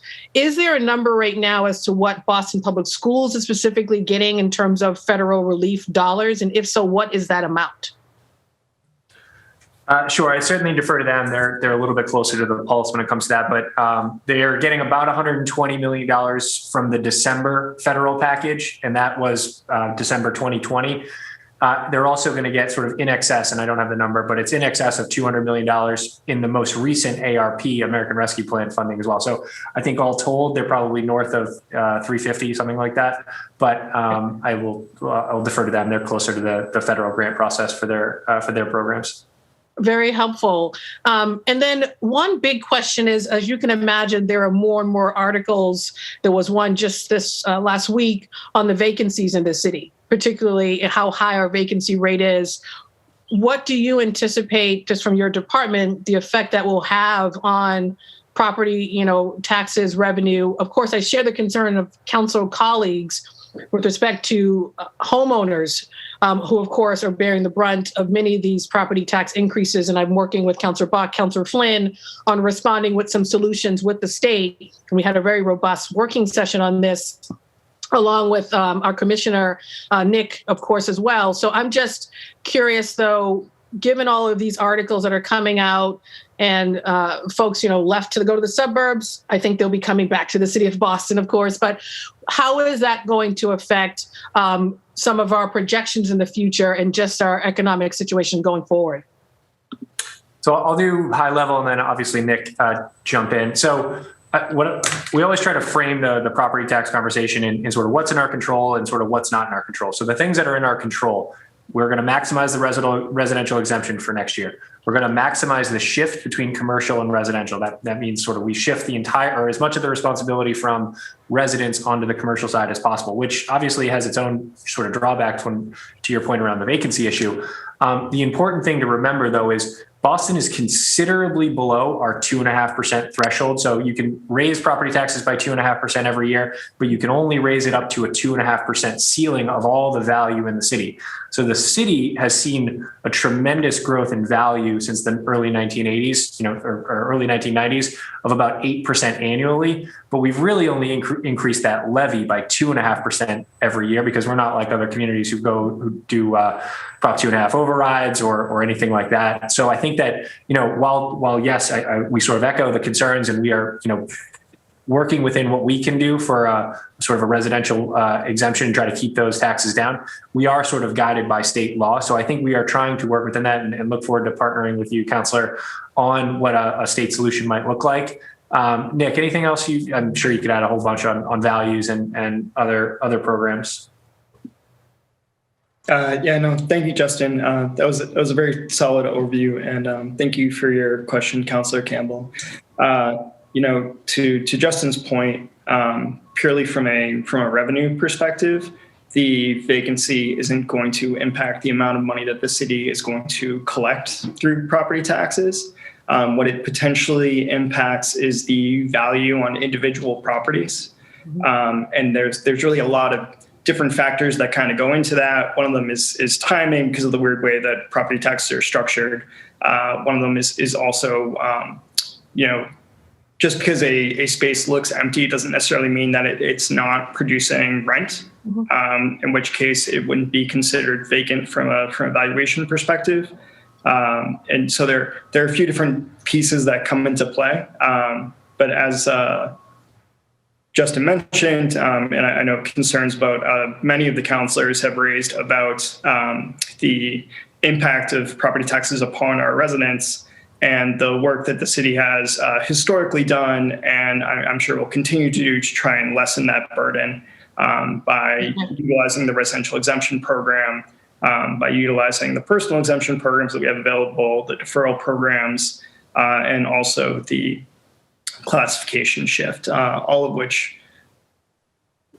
from a perspective of the overall state, makes Boston a very affordable place to live in terms of property taxes compared to surrounding communities. Okay, and I just one last question, and I will go deeper on the police department budget, the overtime concerns that still are there, even with this budget. I'm not optimistic at all, frankly. Mass and CAS definitely want to see greater investment and plan there. It continues to get worse, not only there, but in other parts of the city with respect to opioid and homelessness crisis, which is the other public health crisis in the city of Boston that does not get the attention it deserves. So I have a lot of questions there, including around racial equity trainings, and the fire department got $500,000 previous, but hasn't gone through racial equity training as of yet. And so really tough questions around the racial equity piece, which of course is critically important to the work of the city. And then I will just add, and this is my final question, I just saw the gavel. Right now, the status of collective bargaining, what contracts are currently under negotiation? Where are we? And that's my last question, and looking forward to the process going forward. Thank you all. Thank you, Councillor Bach. Thank you, Councillor Campbell. If you guys want to quickly answer that. I'll just take the last one. So we are in negotiations with everyone who is out of contract. So there are a bunch that were out of contract in FY21, so this current fiscal year, that we are at the table with. And then there are more who are up in FY22 who we will be getting to the table with once we get through that contract, or once we get through the end of this contract. Can we have a list of those? That would be really helpful. Sure. Short answer is most city departments and the police department are open, and the fire department and the school department is obviously their own separate entity, and they're negotiating that, but they're also up in FY22 as well. Thank you. Thank you, Councillor Bach. Great. Thank you, Councillor Campbell. Next up is Councillor Mejia, and then we'll go to Councillor O'Malley and then Arroyo. Councillor Mejia. Thank you, Chair, for carrying us through this budget season. This is the second season that our office has been a part of it, and we're excited with the changes that we have made to make sure that the voices of the people are centered in the space. We have already held 3 virtual events to talk about the budget, and we will soon be taking this conversation onto the streets. People want to know what's going on when it comes to how their money is being spent. But because the budget document is 1,000 pages long and these hearings take place during the work day, most people are being kept out of the process.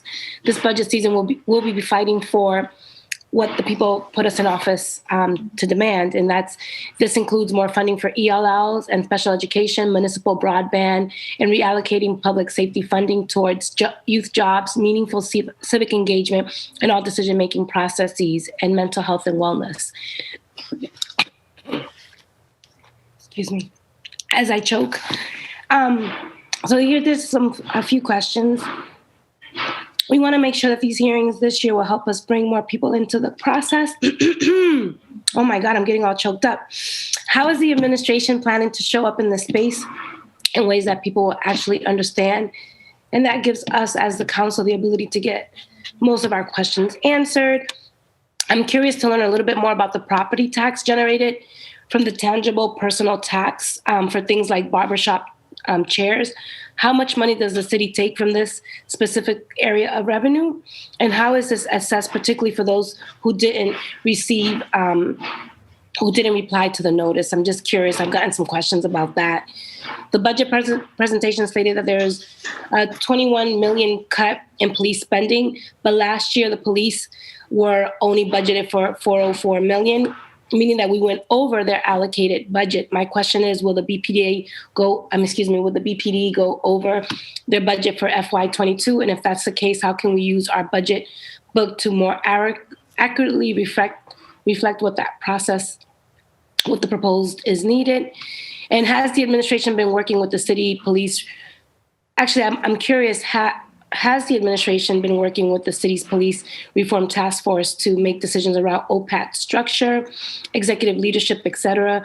How do we plan to involve them and the city council in the future of this project? And we're seeing some of the greatest job losses in the food service industry and other industries that are primarily people of color, immigrants, many who are undocumented and low income. How are we using this federal relief spending to put into the hands of the workers who need it most? That's all for now, so I can cough a little bit.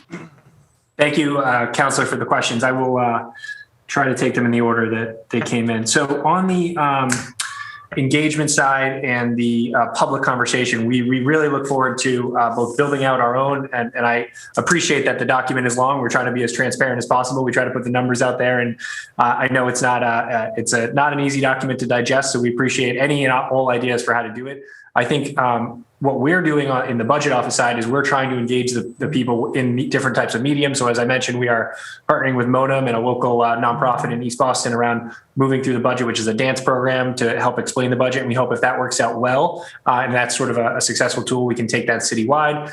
We also hope to have a larger ongoing conversation. One of the things that we were piloting pre-COVID was taking the budget and taking all of my friends in the budget office out to the neighborhood. So we would go to all of the mayor's coffee hours with posters and different types of material written in as simple of or as basic of a language as possible, so that we could give it out to the folks, translating it into different materials so that we could be available to answer questions as well as that. But look forward to partnering with you both through the council process, but also through your own process. And if you'd like to have the budget office participate in any of your public hearings or your public sessions, we'd be happy to do so.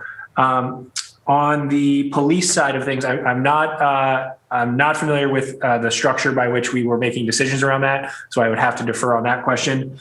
As far as the budget as far as it relates to the budget, we work very closely with the police department to manage within their budget. We do not know what they're going to go over next year because we're not through next year yet. I would say what we have tried to do is set a realistic but significant cut to their overtime budget, make investments in areas that will help us achieve that through more officers in the overall force and more officers coming back from medical leave to help fill those slots on regular time, so as opposed to overtime. And then it's going to be obviously an ongoing process to hold the police department and the city accountable to hit that number. So we are sort of trying to make a mindful cut. We're trying to make a significant cut, but we're doing it in a way that is responsible and achievable for next year. The last question around the hardest hit industries. So I think there's really two facets that we're trying to address hard hit industries. One is using some of this federal money directly for hard hit industries. That's both tourism, hospitality, small businesses, as well as investments in mobility, job training, and arts job training, which we're excited about, who have been particularly impacted by COVID-19. And I think as we think about this larger federal funding that we'll be talking to the council about in the coming months, I think that supporting small businesses and supporting hard hit industries will be a central pillar of that conversation. And the last question I will kick to Nick, because it was about personal property taxes, which he is an expert on. Actually, it was about business. It's personal taxes, but it's for businesses. So Nick, you can just give us some insight around that. No, I would be happy to. Thank you, Justin, and thank you, Councilor Mejia. The taxes for business that you're talking about, we do refer to as personal property taxes. So in fiscal year 21, those accounted for just over $187 million in revenue. That's out of the $2.67 billion that the city collected overall through the property tax levy. The way that works is there's a self-reporting obligation for every owner of personal property in the city. It's this form called a form list, and they're supposed to file every year by March 1st with the department.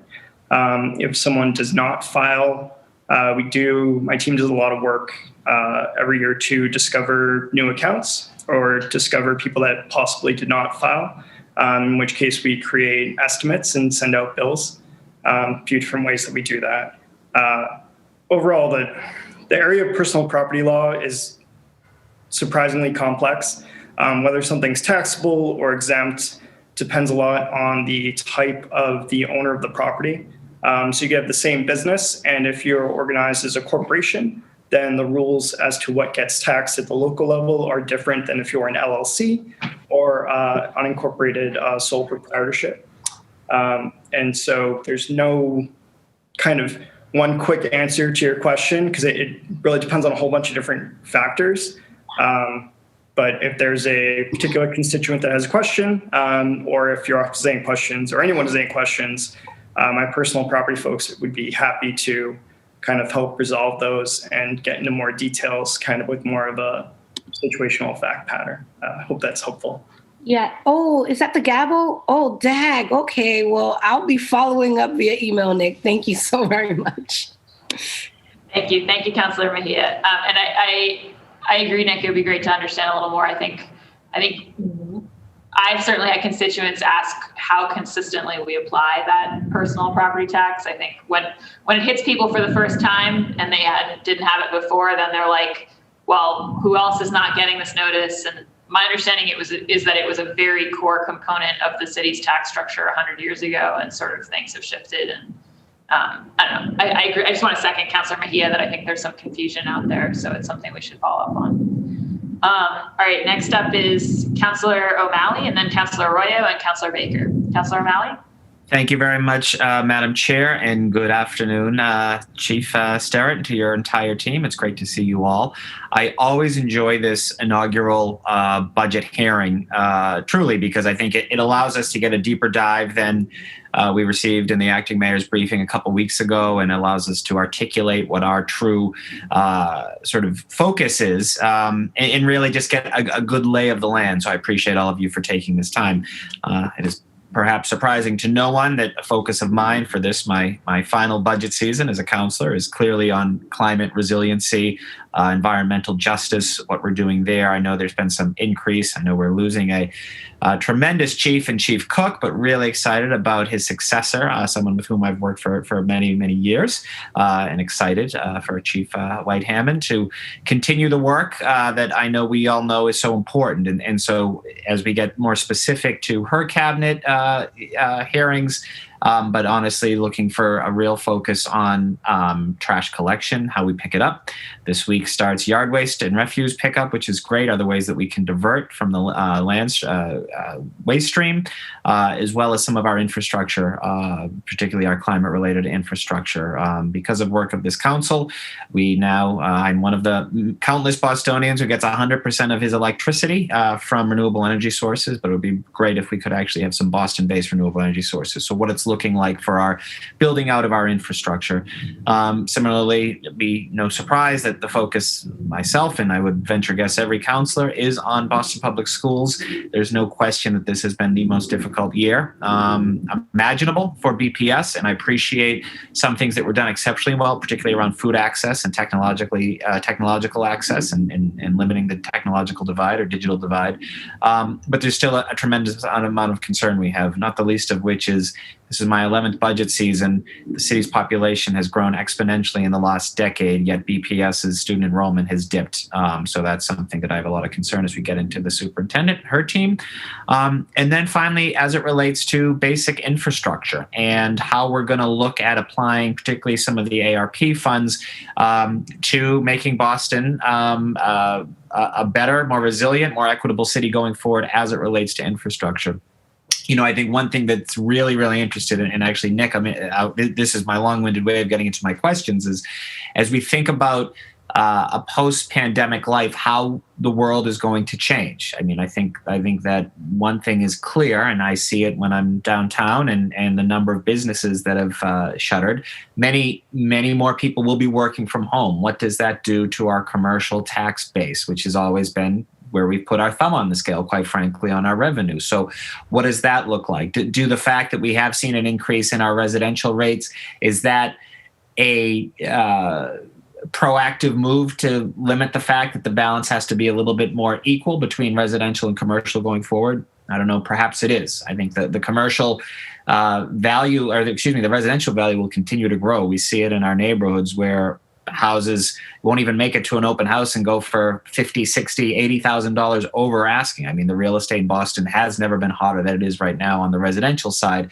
I'm sure the commercial is a very, very different mood, and that's one thing that we have to address and really plan for, because as my colleagues know and the folks in the budget office know, for many, many years we really were putting more of the onus on the commercial side of property taxes. Finally, as it relates to public health, the fourth big focus of mine, I remarked the other day to my wife that this is the first year probably in my life that I didn't have a cold. And like many of you, I shake more hands than the average person in a non-pandemic time. But I think it underscores how public health is so much more at the forefront, obviously. So I'm delighted to see an increase in public health. I think it should be increased even more than that, and how we're really going to make sure that Boston remains a healthful city and a healthier post-pandemic city going forward. So I look forward to getting into it with Chief Martinez and his team as well. Very briefly before the gavel goes up, I guess Nick or Justin, you can start with that. Talk a little bit about the difference in residential versus commercial real estate right now, and what that means going forward for what our property taxes on both are going to look like in this year and in the successive years. I'll just say, and then turn over to Nick, from a top line, we are not changing the way we approach the distinction between commercial and residential. We are not sort of shifting the scale than what we have already, which is fully shifted onto the commercial side, and we are still maximizing the residential exemption. So from that perspective, we are not changing our approach. Obviously, we've heard a lot from homeowners, as many of you have, about the tax increase, and it is purely derived from exactly what you said. You have $60,000 over asking price. That's going to drive up values, which is going to obviously lead to increase in your own value, which is going to lead into taxes. So despite the fact that we are maximizing on the commercial side and obviously still supporting the full residential exemption, we sort of do have to follow state law, and we do have to be mindful of the commercial side, right? So even if we were to sort of have the ability to go even further on the scale, I'm not sure if we should, because there's obviously a tremendous amount of pressure on the commercial side of landlords right now that I think would warrant discussion. But I'll turn it over to Nick, who can certainly talk through the nuts and bolts of the value side. Thank you, Justin, and thank you for your question, Councilor O'Malley. The question you ask is really interesting to think about.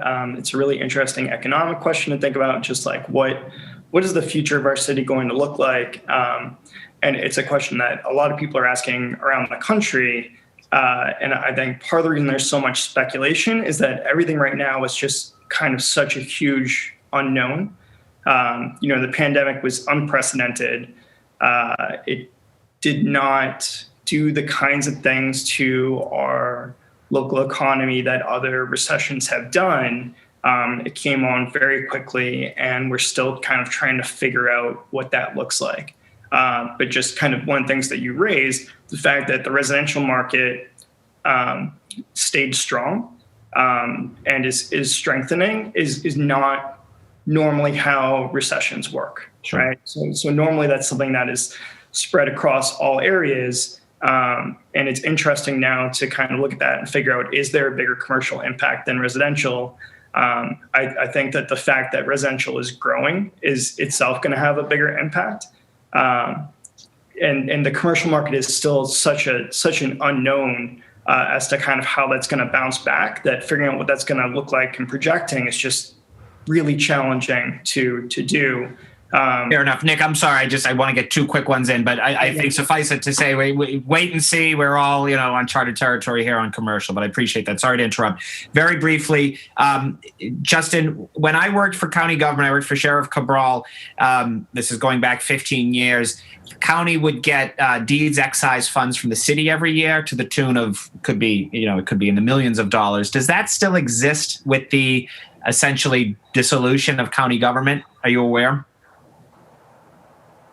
No, deeds excise go to the Nick. You might know this better than I. Deeds excise go to the state through the Secretary of State's office, and then that goes. That's why they fair enough. Used to go specifically to the county, but now the state. My state budget predecessors are rolling over in their grave that I don't remember the answer to that question. Quite all right. And then finally, with ARP funds that will come to Boston as the pass through for the rest of Suffolk County, Chelsea, Winthrop, and Revere, is there a percentage on how much will go to each municipality? Is it derived by population? Exactly. Yeah, population based. Great. Thank you, Justin. Thank you, Madam Chair.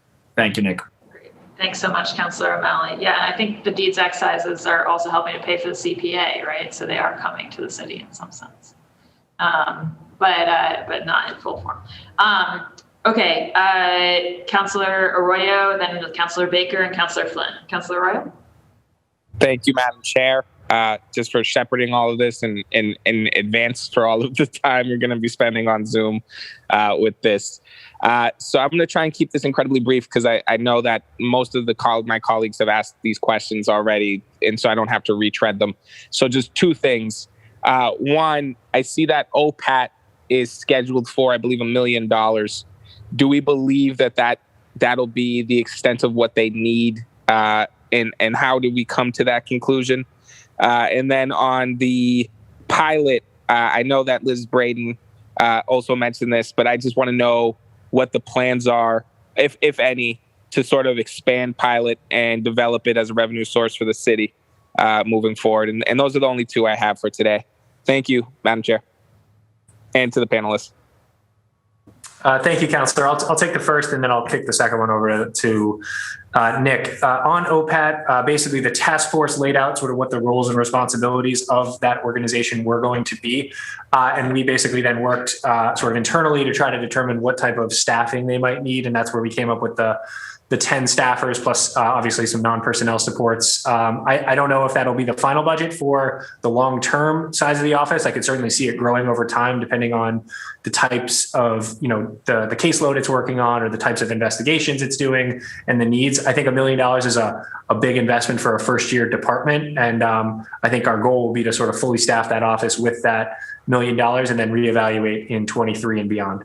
On the pilot side, I think it's obviously something that we continue to work with our pilot counterparts on. We're obviously mindful, though, that many of them have been impacted financially from COVID-19, whether it's, schools who were not open this year or hospitals who, were not providing, the same types of in-person services that they normally provide that generates revenue for them. Nick, can you give an update on where you are with the process for evaluating pilot? Yeah, of course. Thank you, Justin. Thank you for your question, Councillor Arroyo. Pilot, we are kind of in the midst of pushing for revenue for fiscal year 21. There were some definite impacts in terms of timing and our request for fiscal year 20, which kind of led to some delays in our request for 21. But it is a program that we are always evaluating because our primary goal is to maintain our nation-leading program. And we are always, aside from maintenance, continuing to push to figure out ways to improve, enhance outreach, enhance participation, and both in the number of organizations that participate as well as the level to which they participate. But it's something that we're kind of always continuously working on and trying to figure out ways to improve.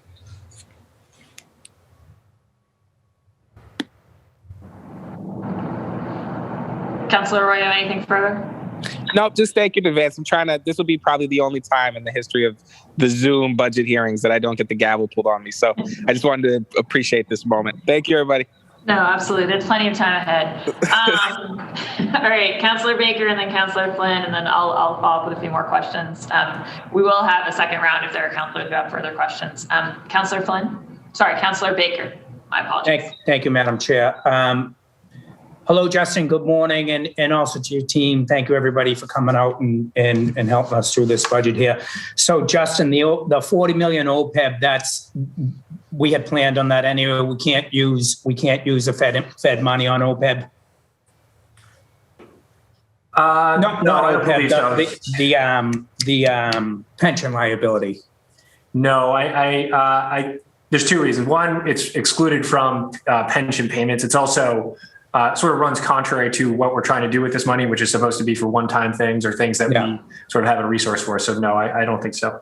So the 50 million in lost revenue that's coming from the Fed money, that's just whatever we project for what we had projected for excise tax and meals tax, we'll try and plug that in there as best we can. Is that safe to say that? Exactly. Yeah. And it's going to be it's going to be an evolving process because we sort of have a set baseline of what the minimum we think is we're going to collect next year. But depending on how things come back, it may change a little bit. But we'll sort of evaluate as we get into next year. Yeah. So that money will be a saving. That money will be a saving grace, and it's not necessarily attached to the budget. So it's automatically going to get placed in those places. Like even if this budget did not pass, that money would still be able to go and fill those holes and do those sorts of things, the backstop sort of money.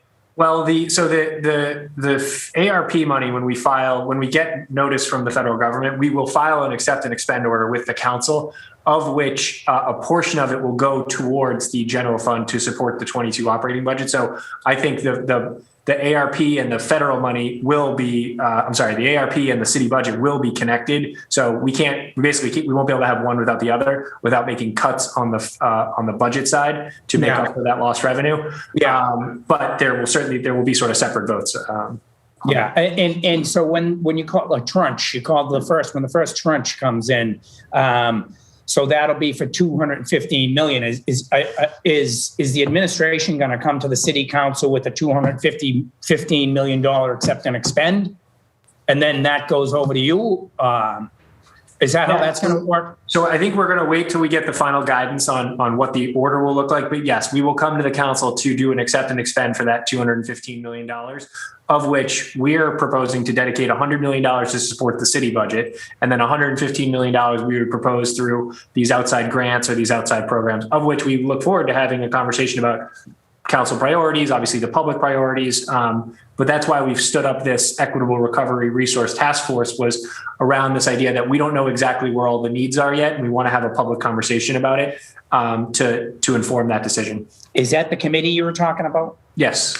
Yeah. So it's a task force or committee. A committee seems like something that should be in city council. And quite frankly, I think I would want to see money broken down more prescriptively than just the 215 million. Then that's just a blank check for you guys. Not that I'm saying you wouldn't know what to do with it. I have total faith in you, but I would like to see that 215 million when it comes to the city council broken down a little. Maybe it's we start with the 215 million, but there's a hook in there that as we're coming back and it starts to move and starts to go out the door, that it comes back and in front of us. Or, talking to my colleagues, we should be thinking about how we do that on our own. So let's think about that moving forward, Justin. And the committee again, so it's those discussions normally would happen in a city council, in the city council, I would think, because we ultimately give the okay for the money. So to set up a committee that looks to me like is going to be in front of the city council, I think maybe cheapens our job a bit.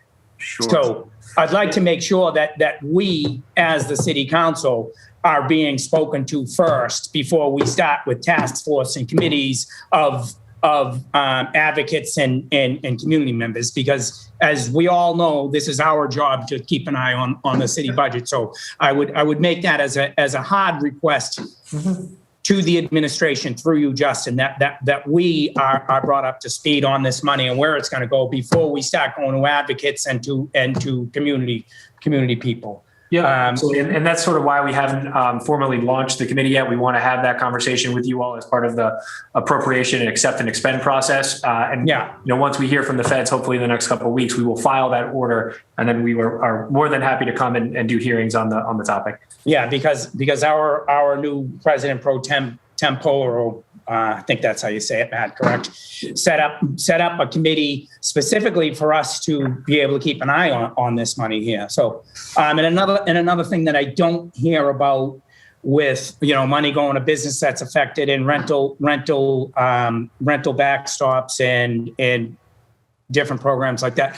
What about the homeowners? What about the people that actually own homes? And as we've established already, 75% of our budget is based on people that own here in Boston. So is there going to be anything there for if people have fallen behind on their mortgages, especially if they're granting rental relief to people? Is there going to be a place for the landlord to come and possibly be at the table here?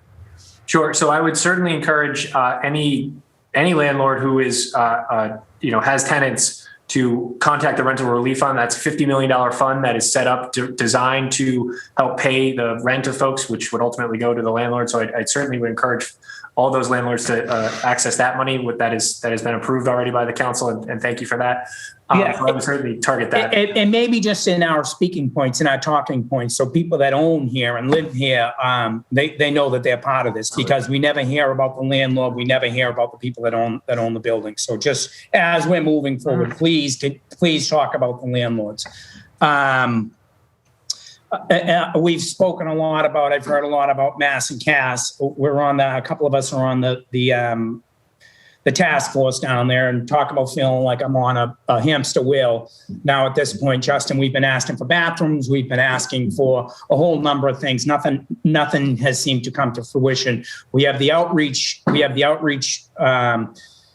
team through the police department, that has, I think they had 5 people, and we're giving them some money. I think they're at 15 people, but they're getting removed from their office down there at Mass and Cass. We're looking for a command center where we can answer all the calls, not just the police calls down there, but calls for, fecal matter on the doorsteps, needles here, just a general cleanup from Public Works.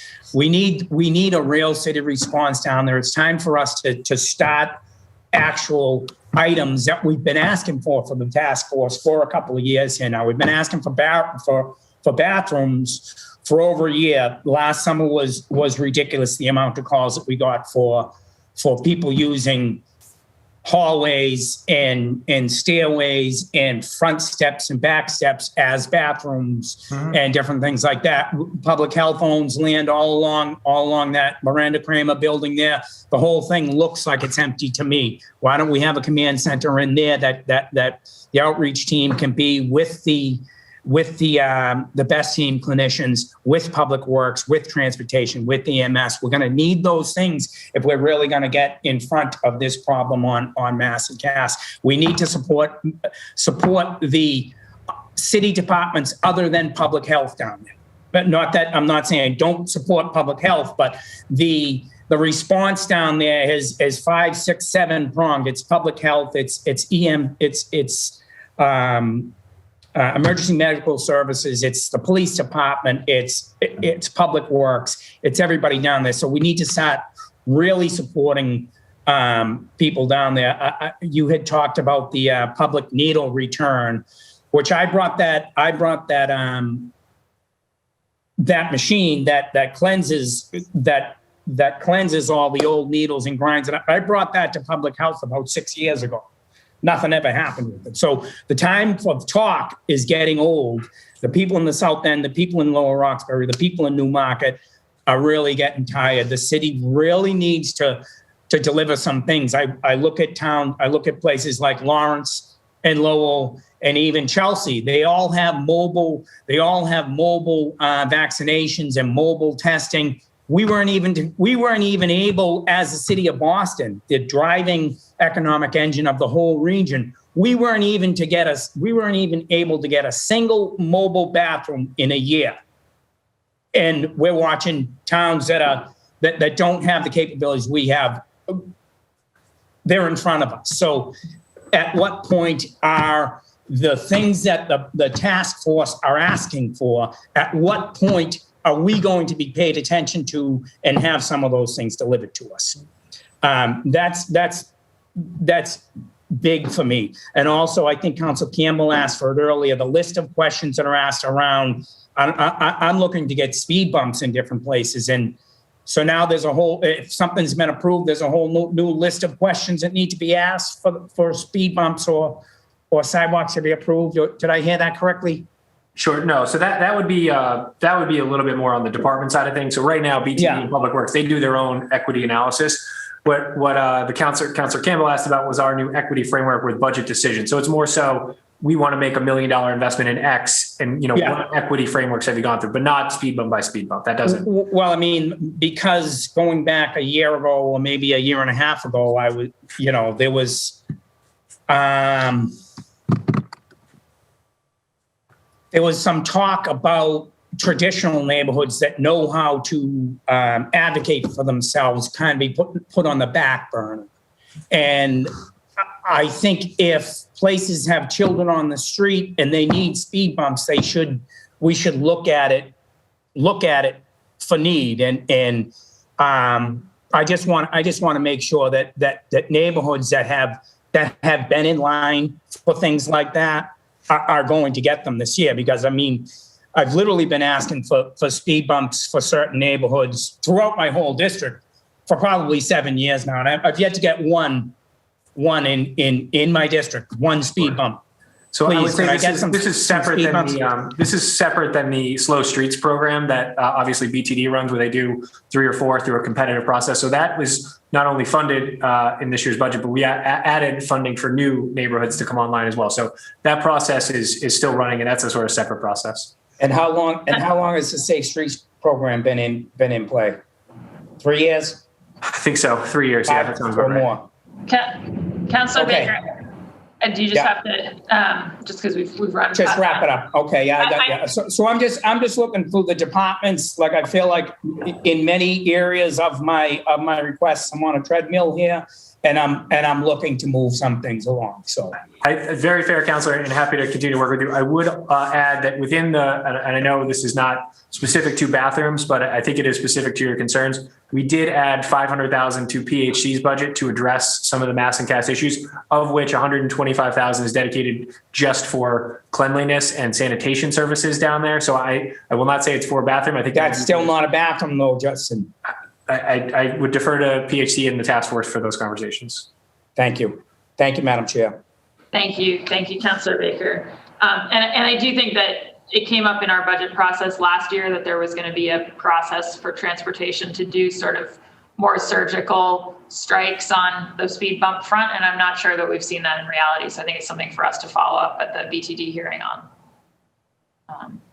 All right, Councilor Flynn. Thank you. Thank you, Councilor Block, Chair Block. Thank you, Justin and Nick and your team as well. I'd like to thank you for your work, especially during this difficult, uncertain times. Councilor Flaherty and some of my colleagues already mentioned some of the items already, but I'd like to reiterate some of my priorities as well. Commissioner Arenello knows from coming to the hearings we had in meetings with neighbors, many residents across the city in my neighborhood of South Boston believe the latest property tax increase is a defining moment here where people are now unfortunately considering leaving Boston. They're paying huge property tax, and their basic city services, in their opinion, are declining.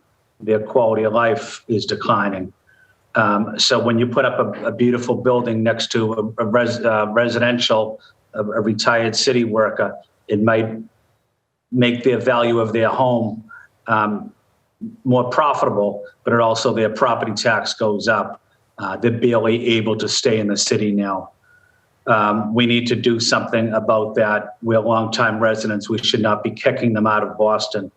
We should be encouraging them to stay here based on fair property tax assessments. Certainly, we can have a deeper discussion about that, and I know we have in the past with your team to see what type of relief we can provide neighbors, either increasing existing exemptions or creating new categories for longtime neighbors to help them remain in the city. They built Boston, in my opinion. I also want to advocate for more police, public safety resources in our city. People know that I've consistently advocated for several hundred police that need to be hired each year. We lose about 100 police officers each year through retirement. Boston police are forced to work overtime, sometimes a double shift. We've seen several shootings that they had to respond to this weekend. Difficult time for the Boston police. I know Boston police during the recent trial were also on overtime as well. Those numbers will continue to go up. People across my district in South Boston were alarmed about the public safety issue we had recently at Moakley Park. I talked to young people. I talked to these young athletes. I talked to coaches. So I was with Councilor Sabi George over in Dorchester. We talked to the same group over at Garvey Park that were playing that night in South Boston, including Council Flaherty was with us. So residents are alarmed about these public safety issues. Traffic safety, need for more enforcement, whether it's Boston Police or Transportation Department, a strict department that does traffic enforcement. It's critical. Councilor Baker talked a lot about, and Council Campbell talked a lot about mental health and behavioral health issues. I've seen a lot of that as a result of Mass Ave, Albany Street, in the Andrew Square area. I represent a good portion of the South End also. Finally, we have seen large house parties in South Boston. The critical role inspectional services play to place them on problem properties. We need Boston Police also to continue to play an active role as well. C6 covers too large of a police jurisdiction. We cover basically from the Moakley Courthouse to Harbor Point over to Mass Ave, Albany Street. I think the population in District 2 has gone up 100% over the last 15 years. I continually ask for more police and more support from Captain Boyle, who's been excellent. Captain Sweeney's been excellent, and Captain Chiolo as well. We had a dedicated police bike unit in the South End. That needs to come back. I don't know how things will get better with reduced police resources, unfortunately. Last year, we dealt with fireworks as well. Again, inspectional services for these large house parties. I spent my whole weekend chasing house parties in South Boston. Inspectional services are doing a good job, but we need more of them. We desperately need more inspectors that will also deal with pest and rodent control. Airbnb seems to making some progress to open up again here in our city at the expense of our union hotel workers, in my opinion. Many of them are Asian, many of them Black, many of them brown, women in these hotels. And what we're doing is we want to give Airbnb another chance to come back into the city. Infrastructure, pedestrian safety improvements. Like my colleagues mentioned, speed bumps at LN6 in South Boston, a rapid flash beacon on East Broadway. Transportation team is doing a good job, but they need the resources. We need raised crosswalks, speed bumps, like other cities and towns have throughout. Curb bump outs, extensions for shorter crosswalks. Pedestrian safety is one of the biggest issues we face, and it's something I've been working on since day one. Our trees are dying because of the gas leaks. Mothers Out Front is a group I continually work with. Residents throughout District 2 want trees, whether it's the south end or the Bay Village. Residents in Fort Point are concerned about climate resiliency with the flooding we've seen in recent years. Concerns about not having adequate police, fire, EMS presence in that area as well. Chinatown residents have discussed the need for trash, recycling, composting to improve the cleanliness of our neighborhoods, getting our restaurants back off the ground. We've seen anti-Asian racism that has devastated my community in Chinatown. I'm not happy about it. We need to beef up the Human Rights Commission. Zero tolerance for any of this nonsense. We need a state-of-the-art library in Chinatown. I think we're getting that. We need it in South Boston. We need it in the South End as well. Again, BTD enforcement is critical. Neighbors from all D2 communities also talk about senior housing, youth sports for our young people. Those are just a handful of the issues. I know my time is short, but I could go on and on for another 45 minutes. But at this time, I will stop and just ask Justin if you can give me maybe a quick response to some of these issues I highlighted. Sure, Councillor. Happy to give you some just high-level thoughts on some of that. But I agree, and I think the budget proposal by Mayor Janey shares a lot of those concerns that you've raised, and I think makes investments to that effect.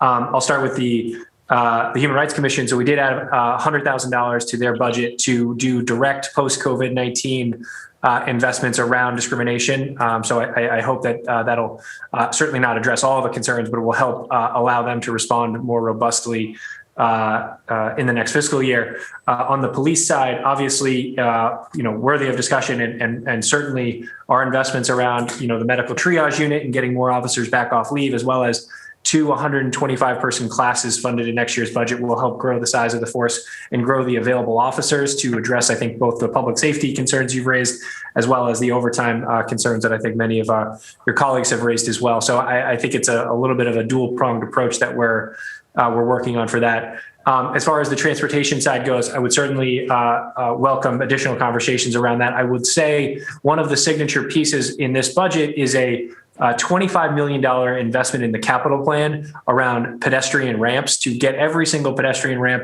up to ADA compliance by the year 2030, which is a massive undertaking by the city to make a really robust investment in street safety and pedestrian safety. So that is obviously a long-term investment and something that we're proud to talk about and happy to flesh out as part of the capital plan process going forward. I think generally speaking, we share many of the concerns that I think you've raised today and look forward to diving in deeper on any specific areas with those departments. Justin, a quick question. During the recent trial last week, did we spend a lot of money on police overtime? I don't believe we'll have that information until we run payroll for the next 2 weeks, but I can certainly get you that information. What are your thoughts right now? We probably had a lot of police that were on forced overtime during that 5 or 6 days. Is that accurate? I wouldn't want to speculate, Councillor. I think it's fair to say there's probably an increase than a normal day, but I don't have the extent of the full BPD operational plan that was used for that, so I don't want to speculate. Does anyone else on this call have a little bit of information about that? I don't think so, Councillor. We can follow up with you on that. Okay, that's important for me to know because, there'll be, during these critical times across the country, we rely on our police officers, to be there for us. So it's no fault of their own that they're forced to work these overtime shifts, and they're needed. But also, Justin, that goes to show you that we need to hire consistently several hundred police officers every year in the city for the next 10 years. And my residents, my constituents in the South End are asking me for more police. My constituents in Chinatown and downtown are asking me for more police, as are South Boston residents. So, I would like more police officers walking the streets. That's a critical part of this budget process, is to make sure our streets are safe for for residents, for our seniors, for persons with disabilities. So I hope we can continue having that conversation, but that's real important, Justin. I hope we all understand that. Yep. Thank you, Councillor. I look forward to continuing the conversation. Thank you. Thank you so much, Councillor Flynn. A few more questions from me, and then I am going to let Pam Coker, who's joined us from the Boston Municipal Research Bureau, get in her testimony just because she's been waiting. And then I will do a quick second round of questions for councillors who want them. So you can shoot me a text, let me know if you want a second round or not, but I'll just run through who's remaining. So I guess on my end, since this is our revenue hearing and we have our revenue folks here, I wonder, Maura and Nick, if you guys can walk us through a little bit because of when we do our budget process, we're always flying a little bit blind in terms of revenue on a few different fronts. I think last year what we were flying blind on was, how bad and how long is the pandemic going to be? And now it's the same thing, but transformed, where we're wondering about how quick the recovery is. And certainly, looking at those numbers, it feels appropriately conservative to me. It also feels like I look at that and I say, gee, I hope that the year that starts July 1 is going to have better excise tax revenues than last year. So I'm just wondering if you can speak to, will we get an update in May from the state on the excise front? What's the point in the year? In my head, it's January that we kind of know about new growth, but I just wonder if you could walk us through, from the council's perspective, what those kind of calendar points are where we kind of get a clearer revenue picture. And sorry, Justin, I didn't mean to go straight to your staff. You're welcome. No, they're the experts. I'll just say we're very mindful that this is an evolving process. And while I think our estimates are accurate, I think that we tend to naturally err on the side of conservatism. And I think that's why we're very mindful that this federal funding could be used to do revenue replacement next year. So I think we want to there's going to be a little bit of a balancing act when it comes to the federal money versus lost revenue going forward over the next year. Nick, I'd love to have you give an update on just the timeline for new growth and sort of when we think about what that new growth number might look like. And then more, if you want to talk about sort of the process by which we went through, or the process you went through to sort of make our determinations around excise taxes and how we came up with those numbers. Sure. Thank you, Justin, and thank you, Madam Chair Block. So new growth timing is a long, involved process, unfortunately, and it does not, the certainty with when we have the new growth number is in that kind of late November, early December timeframe, right in line with when we're approving the tax rate for the fiscal year. And right now we're in the information gathering phase. And so I know for the past few years, there's been kind of a discrepancy between projections and actual results. That is a big part of that function is, as Justin just mentioned, kind of the desire to be conservative in our estimates, because the last thing that we want to do is project more revenue than we're going to collect. This year is definitely going to be a challenging year to kind of figure out what that is and what that impact is. There are a few different elements that kind of go into that. One is that there's the construction pause. I'm not sure I understand. That wasn't me, was it? Anyway,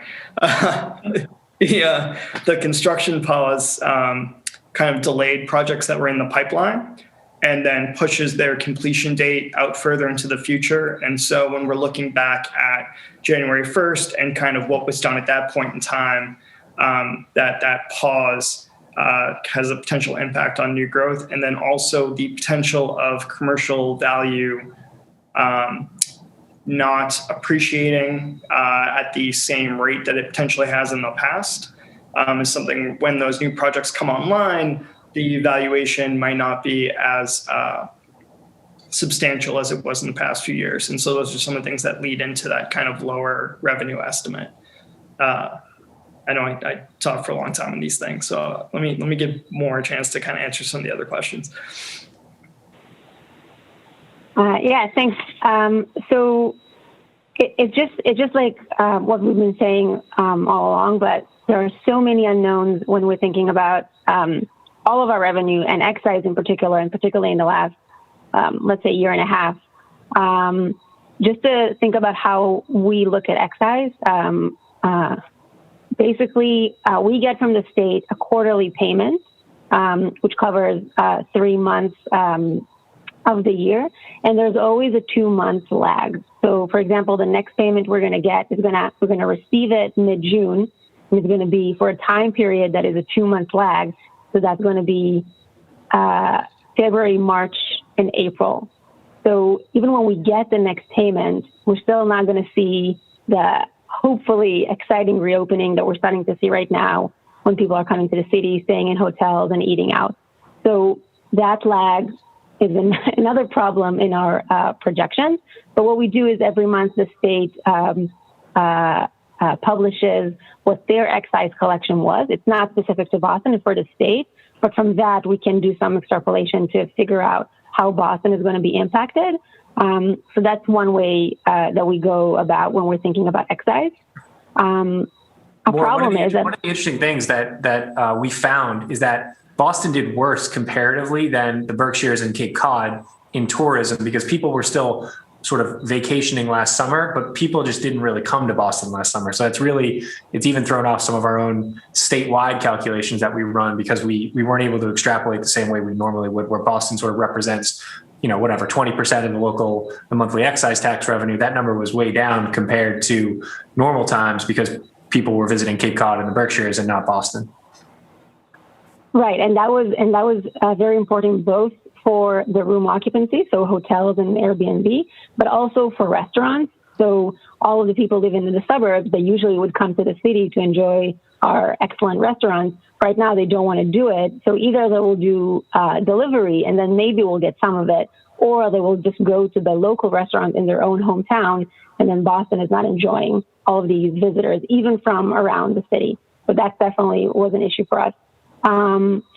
Our problem last year was, and when we were having these exact discussions in April through June, we decreased our excise projections, and sadly, we were not close. And that never happened to me before, but I was too optimistic on revenue collection.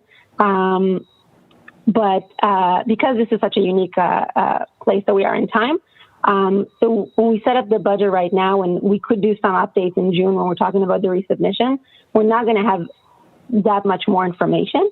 But when we're working on the tax rate budget in November and December, when we have the new growth number, we're also going to have 6 months more of excise information, and that will allow us to do updates for our.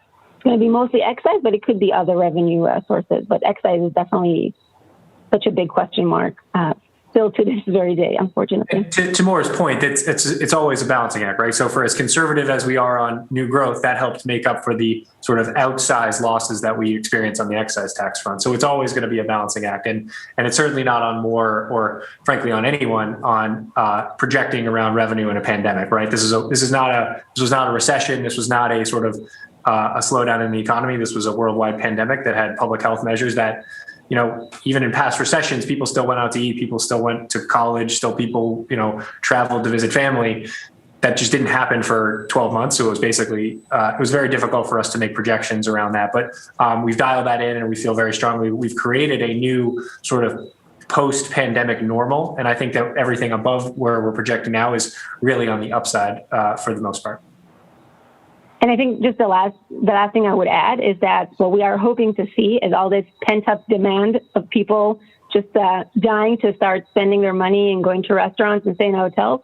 And I really hope that is what is going to happen, hopefully this summer, but definitely once things start to get back to like a more normal, post-pandemic normal is what we're calling it. Great.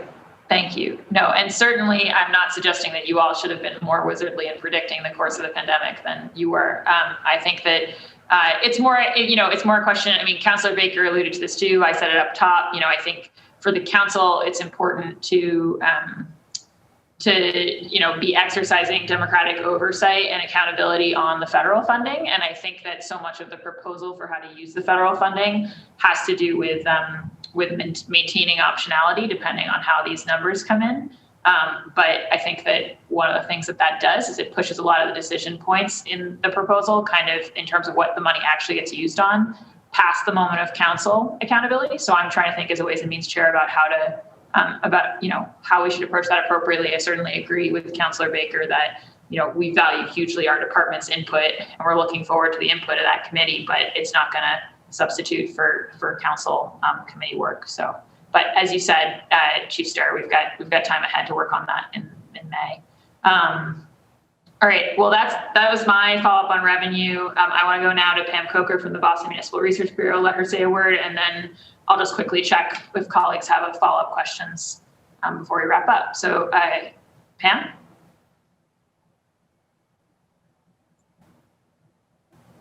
Pam, I don't know if you can hear me, but you're in, but you're muted. There we go. Thank you. It looks like my camera is not working at the very moment, so I will have to give this to you with a black box. Thank you for this opportunity to speak at this first fiscal year 2022 budget hearing. My name is Pam Coker. I am the president of the Boston Municipal Research Bureau, and I'm also a city resident. And the fiscal health of the city of Boston is a high priority for the Research Bureau as we address issues related to financial management, governance, and other key policy matters so that the city can do what it needs to do and wants to do for the Boston community, even during challenging times such as these. The federal funds available to Boston due to the COVID pandemic has tremendous potential to impact the fiscal year 2020 budget in many ways. And we've heard about many of those potential impacts already in testimony this morning. As we've heard, the city is estimated to receive as much as $435 million in federal funding as part of the American Rescue Plan Act, beginning this spring through fiscal year 2025. To address the needs of the city, the Boston Public Schools, and other local organizations over the next 5 fiscal years. This is an extraordinary amount of resources for an extraordinary time. And yes, these federal funds will help the city to continue to provide essential services to the Boston community, despite facing revenue reductions due to the pandemic and the economic recession. But my greatest point here this morning is it is so critical that the city is planning now, not only for the use of these federal funds while they last, but also planning now for the day these funds are no longer available. It's equally important as addressing the city's current challenges with the federal funds to plan for the use of these federal funds with a focus on the potential impact when these funds are spent. As a one-time resource, the anticipated $435 million of federal funds should be used for one-time needs or for revenue replacement, replenishing reserves, and other stopgap measures in order to prevent a fiscal cliff such as experienced with ERA funding in response to the Great Recession. We should be using our one-time money wisely and planning for sustaining city services, including the potential need for the city to address, after federal funds are spent, the long-term needs of residents hardest hit by the pandemic's impact. And then there are several areas of the proposed budget we believe need more conversation during the budget hearings going forward. The BPD's 5.1 budget cut, they attribute to a substantial reduction in overtime, while at the same time hiring more officers. The addition of $101.75 million to the Office of Health and Human Services budget to develop alternative policing strategies. The city's efforts in recovery, reopening, and renewal, including investments in a variety of programs and initiatives in housing and homeless resources, local business support and job training, and advancing equitable recovery. Again, the city will need to be attentive to the potential for our community's longer-term needs for these programs. We also look forward to the assessing department hearing and the opportunity there to talk about specifics on the determination of the fiscal year 2022 new growth number, given the disparity between the fiscal year 21 new growth budgeted number versus actual new growth in fiscal year 21. And then from various city department heads, we look forward to hearing during the coming month more about the continued tightening within city departments as described in the city's budget book, and what that specifically actually means, what is being tightened, to what degree, as the city emphasizes that this is an opportunity, this tightening to enable the city to afford targeted investments after reserving for costs associated with collective bargaining, funding its pension obligations, and paying debt service. And then we also look forward to hearing more about the establishment of new programs and offices, even during this challenging time, particularly to meet particularly to address the issues that have come up in the past year related to the pandemic and policing challenges. So for that, we're interested in hearing this conversation about the Office of Police Accountability and Transparency with their appropriation of $1 million. The $1.75 million investment to Health and Human Services to develop a program of alternative policing. Learning more about the new Equity Cabinet, including 2 new departments, the Office of Equity and the Office of Language and Communications Access, joining existing departments within the new Equity Cabinet. At the same time, I'd just like to touch on the administration's proposal does include that highly anticipated implementation of the state's Student Opportunity Act beginning in fiscal year 2022. This presents a long-awaited, long-term recognition of Boston Public School student needs with a substantial increase to Boston's Chapter 70 funding and a commitment to fully fund the city's charter school tuition reimbursement. And that's a state commitment to fully fund what they should be sending the city all along for tuition reimbursement. And then lastly, I note the continuation of the city's commitment to funding fixed costs, such as pensions and debt service in particular. That reflects the city's commitment to long-term financial sustainability and funding increased capital spending that would not only address city infrastructure needs, but also stimulate the local economy. So as the Research Bureau looked at this budget proposal for another challenging year, so these are the items that I wanted to highlight during the conversation today. And as I mentioned, I very much look forward to joining some of the conversations in future budget hearings as we get into some of these issues and more in greater detail. Thank you for your time, and I'm happy to answer any questions. Great. Thank you so much, Pam. And I do just want to actually direct the question about new growth to Commissioner Arnello. I mean, it's a follow-up on what I had just asked, but I know that Chief Sterrett established for us the fact that the 45 is more of a, it's a reversion to the mean pre-2014.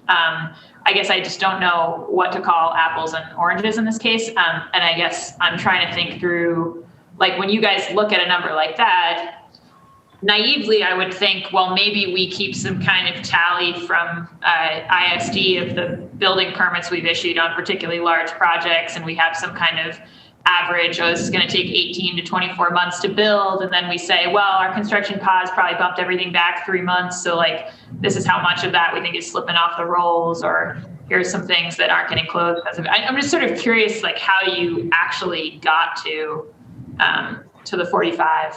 Sure. So I'll take that, and then obviously Nick or more, feel free to jump in. So 45 million is not a return to the mean. It's a return to the historic highs of pre-2014, right? So if you remember that chart, 45 million would have been a godsend to any budget person between 2000 and 2013, basically. So it's a sort of historic high in the big picture of Boston. And you're absolutely right. We track, Maura does a great job and Nick does a great job of tracking both the BPDA approval process, which is sort of what we go through for the major developments that you'll see in the city. The ISD building permit process is certainly something we monitor closely, which is still showing signs of strength. The problem we have is that it's impossible for us to say this project got back up and running in 3 months right away. This project actually stalled out after pausing for 3 months and isn't even back in the ground a year later. So I think some of that is going to be a little bit of a wait and see approach. The other major factor, and Nick, feel free to expand on this a little bit,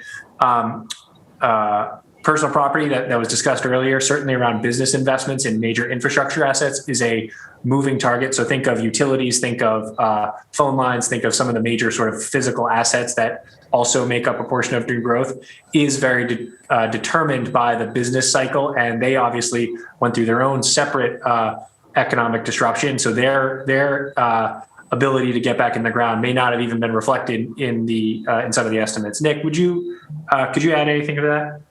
I'm sure you could. Yeah, no, thank you, Justin. Yeah, so a lot of this is the timing for making projections for the budget does not even come close to matching up with when we get actual data. So we have some information from permits, we have some information from the BPDA about like projects in general, but the actual information request my department sends out to like determine percent complete as of the lien date of January 1st. You know, we got those out around the end of March, beginning of April, and people have 2 months to send those back to us. And so we don't actually start to get information from actual project-specific developments about how far along they were until, you know, June, July, and then we have to start going through it, and then we're looking at valuation standards. And so it really is this like months and months long process where it might seem weird that we don't have a final number for new growth until the tax rate gets set, but that's the reality. And trust me, I want to move that up every year. Been pushing to move that up. Budget wants me to move that up. Yeah, so do I. I want them to move it up. Yeah, we work really hard to try and, our first goal is to get that right, but we were trying to get it right sooner in the year so that's more useful to the administration, then also more useful to the city council, more useful for processes like this. It's really hard to predict given everything that happened last year and figuring out what the heck is going on and how exactly that impacted development. And so we want to make sure this year that we're being hopefully extremely conservative. No, and again, I do understand that it's impossible to know it at this point. It's more just that, like, when we have to guess at a thing that we find impossible to know, we come up with rules of thumb and something, right? Like some way of throwing a dart against the wall. And obviously the dart has hit 45. And so I'm just trying to understand. Yeah, it's more of a reflection of going back to see what is a worst case scenario in this new time period. And I think then layering on what we do think is optimism within the sort of residential market, especially, right? So like stuff has been built. There's definitely been a lot of progress made on some big projects in downtown. The question is how much optimism do we sort of layer into that baseline level of new growth that always happens every year is where we landed on for 45. So above the sort of the worst times of the 2000s and the 2010s, but sort of still significantly below the historic sort of unprecedented highs of the last couple of years. All right, thank you. And Pam, it's nice to see you. Nice to see you. Thanks for a few minutes of your time. And this additional conversation around new growth was very helpful for me as well. So appreciate the moment. Thanks. All right, I want to see if Councillor Asabi George has any follow-up questions. I do have a quick follow-up question. Well, at least I hope it's quick. Last year, we spent a lot of time there was a great deal of private investment in the resiliency fund. I'm wondering if there are any funds remaining in the resiliency fund, and if so, how are we looking at those dollars? So the resiliency fund was run separate than the city budget, so there wasn't a sort of process by which we reviewed it. I will have to get you an accounting of what's left, but I believe the fund was closed out, and I believe it's been fully spent. Okay, very good. I mean, just if it's fully spent, that's great. Thanks. That's it for me. Madam Chair, I will save the balance of my questions for the individual hearings. Great. Thank you so much, Councillor Asabi George. Councillor Braden?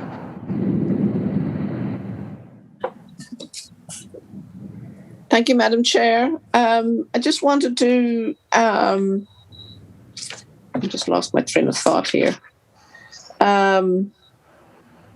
I think most of my colleagues have covered many of the questions that I had, so I have no further questions at this time. Thank you. Okay, great. Before I go to Councillor Mejia, I'll just ask, because Councillor Campbell had to go, but she did send me a question. So she's just wondering about the moving through the budget pilot by Monum. Justin, what's the timeline for that? When did it start? How much are we spending on it? How many people have we engaged, or are we aiming to engage? Just if you could go into a little bit more detail on that. Sure.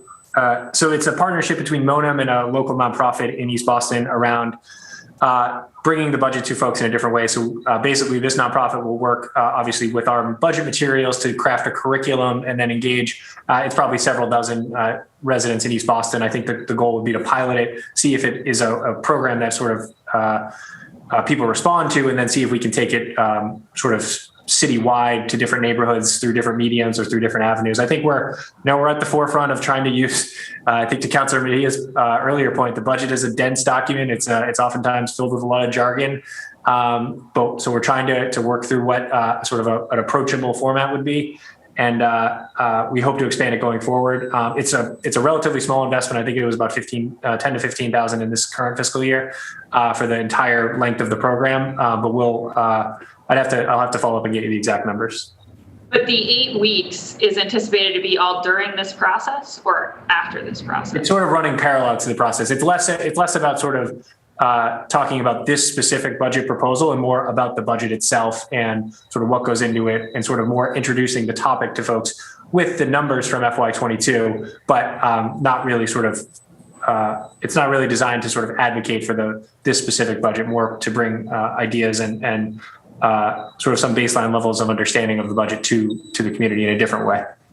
I got it. So it's more kind of budget 101 rather than, got it. Okay. Yeah, I think it sounds like Councilor Campbell would love just a little bit of follow-up detail on that would be great. Sure. All right, Councilor Mejia and then Councilor Baker if you have any follow-ups. Councilor Mejia? I just have a few. We're seeing a lot of new funding for language access, and how will that money be used to implement the FEMA regulations recently passed down to us? And how does that current language access ordinance currently under review impact that funding? I'm also curious, when will we find out exactly how much money is coming from the ARP? Are we designing our budget in hopes that we will have exactly enough money from the ARP to fund these programs? And how can we assure people that we are not going over value with these funds? And then in regards to the CARES Act funding, we saw last year how much improvement of the housing of stability made in regards to making the application process more equitable. And I'm wondering what lessons we've learned from them and how are we going to apply the new CARES Act funding in the future. And I just wanted to give a shout out to my policy director, Jacob Dudley-Court, who works really hard at this 1,000-page budget to prepare us for all of this, and to Councilor Bach and her office for all your hard work in making sure that people understand the complexities of these budgets. So thank you. Sure. So I'll take them in what I think is reverse order, but let me know if I missed anything. So on the federal funding side, we've basically designed our use of federal funding to coincide with when we receive it. So we know for a fact that we're going to get at least $435 million of federal funding through the local aid portion of the American Rescue Plan, the ARP, over the next 5 years. And we know for a fact that $215 million of it is going to come in the first half of in May, which is the first half of the money. So we know exactly the minimum amount of money we're getting. So we've designed the 22 budget to account for that. And we've split it between two things. One, using it for direct city services, which is a lot of the stuff that we've outlined today, as well as setting up this separate process to really engage the community and advocates and residents and the council about how to spend that money. So that's a separate process. So that sort of is a minimum amount of money that we've designed. On the LCA portion, we have I think it's a $300,000 investment in addition to sort of standing up as its own department this year. Obviously, it's moved out of the O&S department into the Equity and Inclusion Cabinet department. So that $300,000 is not only to expand their services in anticipation of a potential change to the ordinance, but also to support many of their ongoing efforts. There's a tremendous amount of demand for that service, and we're constantly trying to figure out the best way to use that money, whether it's through hiring new staff or new contractors or new support. So happy to defer that question to the LCA team and Chief Selena Barrios Miller on that topic as well. And then I'm blanking on the first question. It's in regards to seeing the new funding for language access. We're just curious about how it's going to be implemented with the recently regulations that were passed down to us by FEMA, and how does the current language access ordinance currently under review impact that funding? So I think So I think that the current city council order, we've sort of put some funding into the budget in anticipation of that passing. So I think that hopefully that'll, as that order moves through the process and we sort of start to think about implementing it, we will obviously have some more funding available for them to use it. I'm not familiar with the FEMA regulation you're talking about, so I'll have to follow back up on that. Yeah, it was a new, we got an email last week about some new regulations under FEMA. But we'll follow up with you on that. And I just want feel free to send that my way, and I'd be happy to figure that out. And I want to just quickly ask Nick a follow-up question about the personal property tax.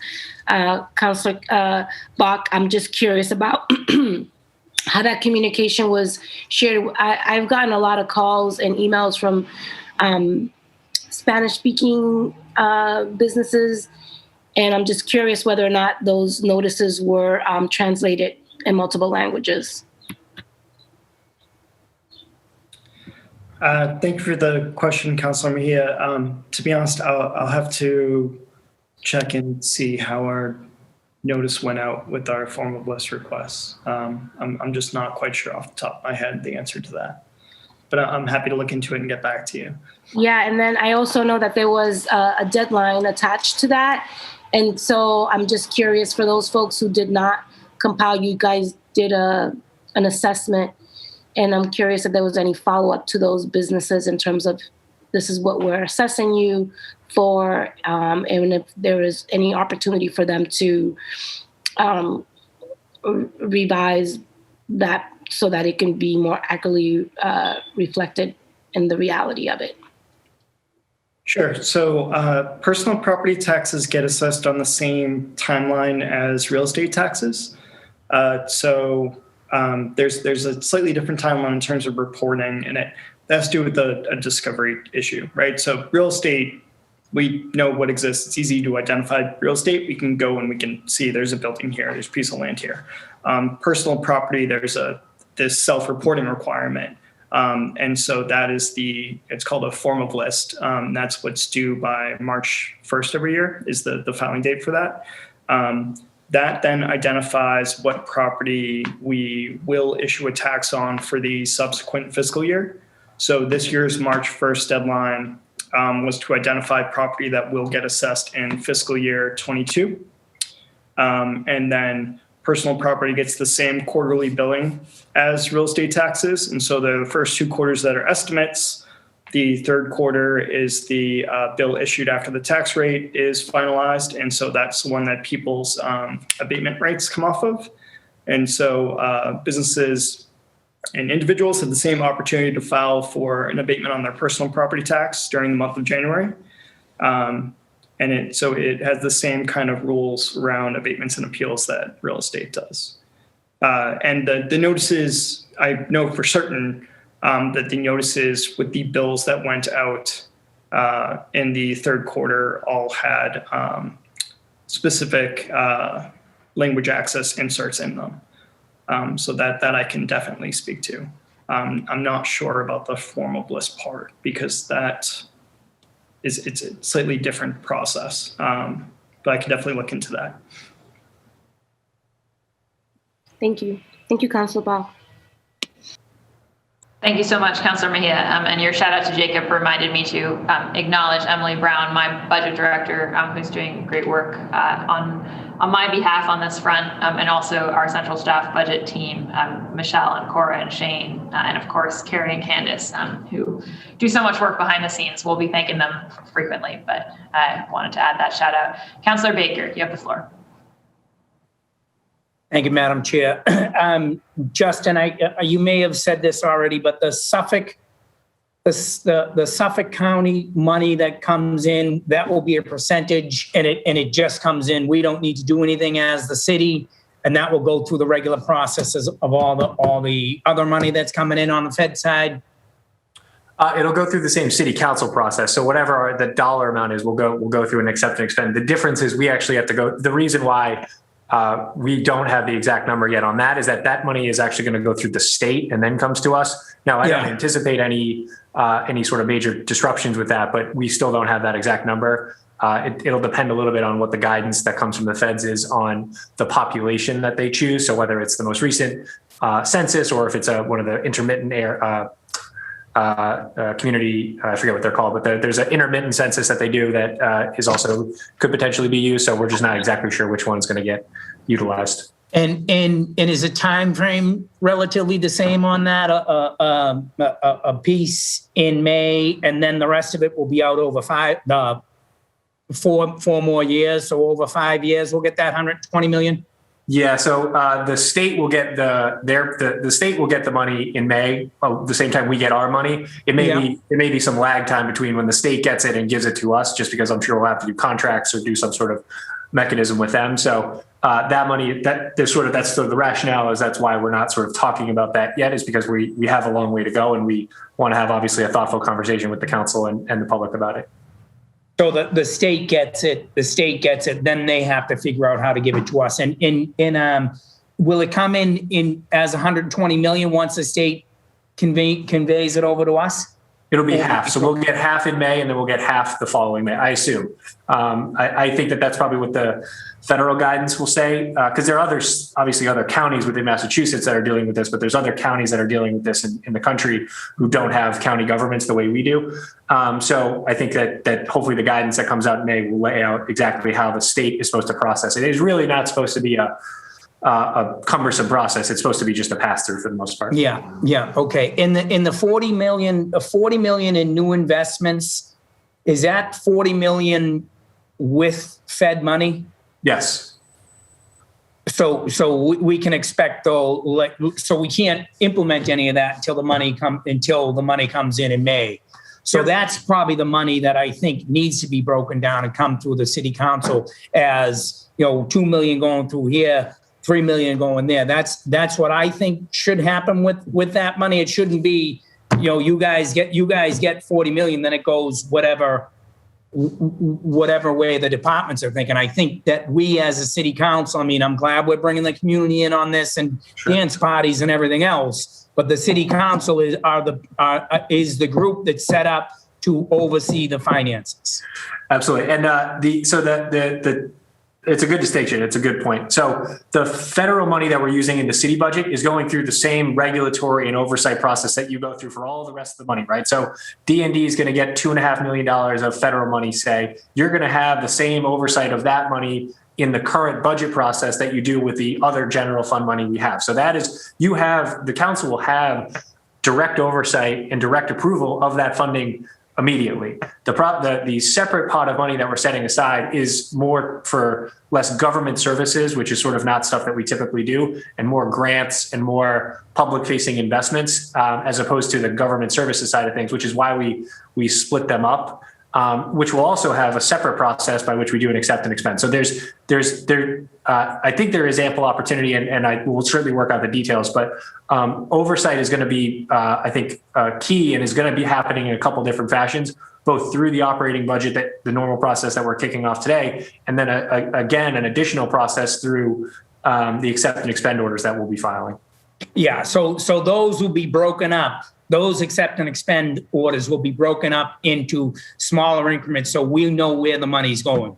So we haven't gotten guidance yet, so we don't know exactly how we're going to have to do it. But the theory is that the portion of money we're talking about for FY20, this $50 million, will basically, it comes in as general fund revenue. So it'll be sort of part of the sauce that goes in, and we'll identify sort of what those projects are that we're spending it on. We don't spend, your property taxes on, this service, right? We don't break that specifically down. So there won't be that level of connection on that funding. We could certainly look forward to partnering with you on the accept and expend for the other money about what that might look like in terms of specific allocations for grants.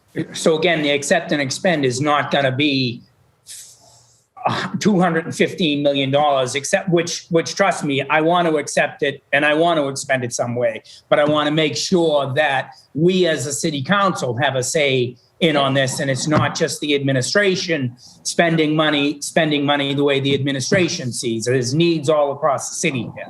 So I just want to make sure that we play a big part in that money that comes through, whether if it's Fed money, whether if we're taking the Fed money and spending our operational money, and then we put the Fed money on top of that. It's still, I think, needs to be broken up and said, okay, this accept and expend is going to be part of the Fed money, and this is where we would like to see it go.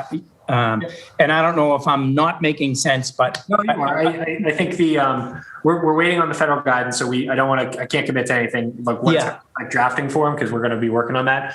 What I can say is the council will have direct oversight of the initial federal money through both the accept and expend process and through the annual budget process. They are very much linked this year. So a vote on one is going to be a vote on the other. I think the separate conversation, and obviously we will work with the council on the best way to display this, is how do we describe that other bucket of money that's not going through the city side is going to be a conversation, and we're going to have to work through what that looks like. Yeah, because that statement there sounds to me like accept and expend is a big accept and expend, and then dance party, we got $200 million to spend whatever way we want, So I really want to see that broken up, separated. So this is the money that we have, that we knew we were going to have. This is Fed money. I want to be able to make sure that money's coming in, not over and above this budget process that we're handling now, because this is new money here. New money here that we should, as the fiscal stewards, the city council, the fiscal stewards, we should have a say in where it goes. It shouldn't just be the administration in this one here. Councillor Baker, if I may, I would just like to say again that I've been very clear about that on behalf of the Ways and Means Committee, and we will not be signing a blank check for the administration to make a decision about this money. I think there is and so I just want to agree with you and say I think we will be engaging in that, and ultimately it's up to us not to vote for an accept and expend until we feel comfortable with that degree of accountability. Yeah, because I'm not convinced it's gonna happen the way I would like to see it happen, or even the way you would like to see it happen. So. Right, but I would say that it's up to us ultimately. I mean, we're not gonna. I think what I've tried to say a few times gently is that the suggestion that we're just going to vote the 115 through, and then a coordinated committee of city departments is going to decide what happens after our vote is not, I think, a plausible. Well, there's a committee that's already been, that looks like it's being set up just to figure out where the money's going to go, and we're not going to be part of that committee. Right, but the point is that all of that has to be justified to us before we're going to vote on anything. Yeah, and that's the point I'm trying to make. Right. I'm trying to hammer home a point here that's important to me. If it's important to you, that's great. Then there's two of us hammering home the same point. But I'm hammering home a point here. Yeah, absolutely. Thank you, Madam Chair. And I'll just say, and I do think there's a distinction between the what the administration's proposing is that 50 million of the 215 is backfilling lost revenue in this budget, right? So I think what Justin's saying with that is that money, they're not going to say, it's $1 million here and $1 million there, because the point is it's enabling the net new stuff. But there's 40 million in new investments. It's going to be all Fed money, correct?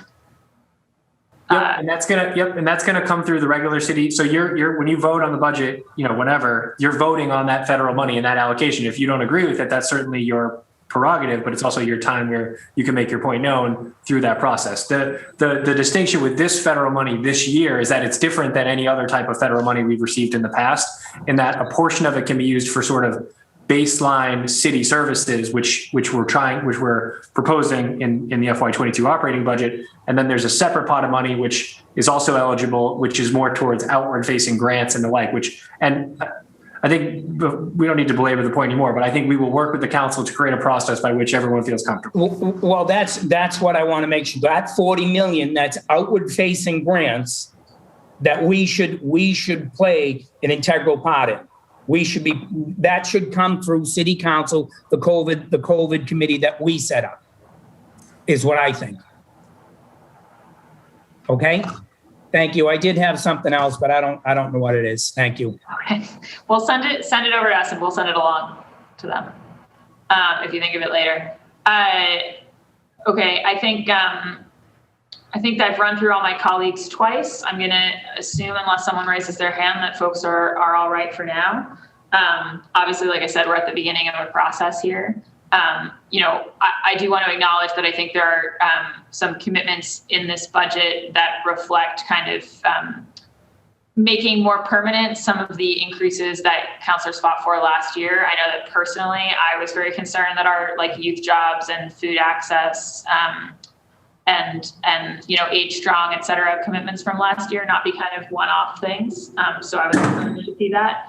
And I'm definitely looking forward to talking more about the funding that's been suggested for green jobs and filling commercial vacancies. I think there's some exciting stuff to talk about ahead, but certainly just want to underscore Councillor Baker's point that the council looks and has frankly the responsibility to be a robust partner in these appropriation decisions, and so that's what we're going to be doing in the year ahead.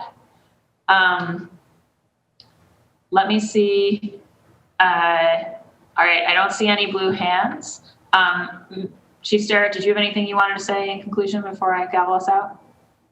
No, just thank you, and look forward to a very productive process. And thank you for your leadership, Councillor, on building out this process and certainly making it robust, and many more conversations to come, and look forward to getting a budget passed. So thank you. Great, thank you so much. And with that, this hearing is now adjourned. See you all soon. Thank you, everyone. Bye all.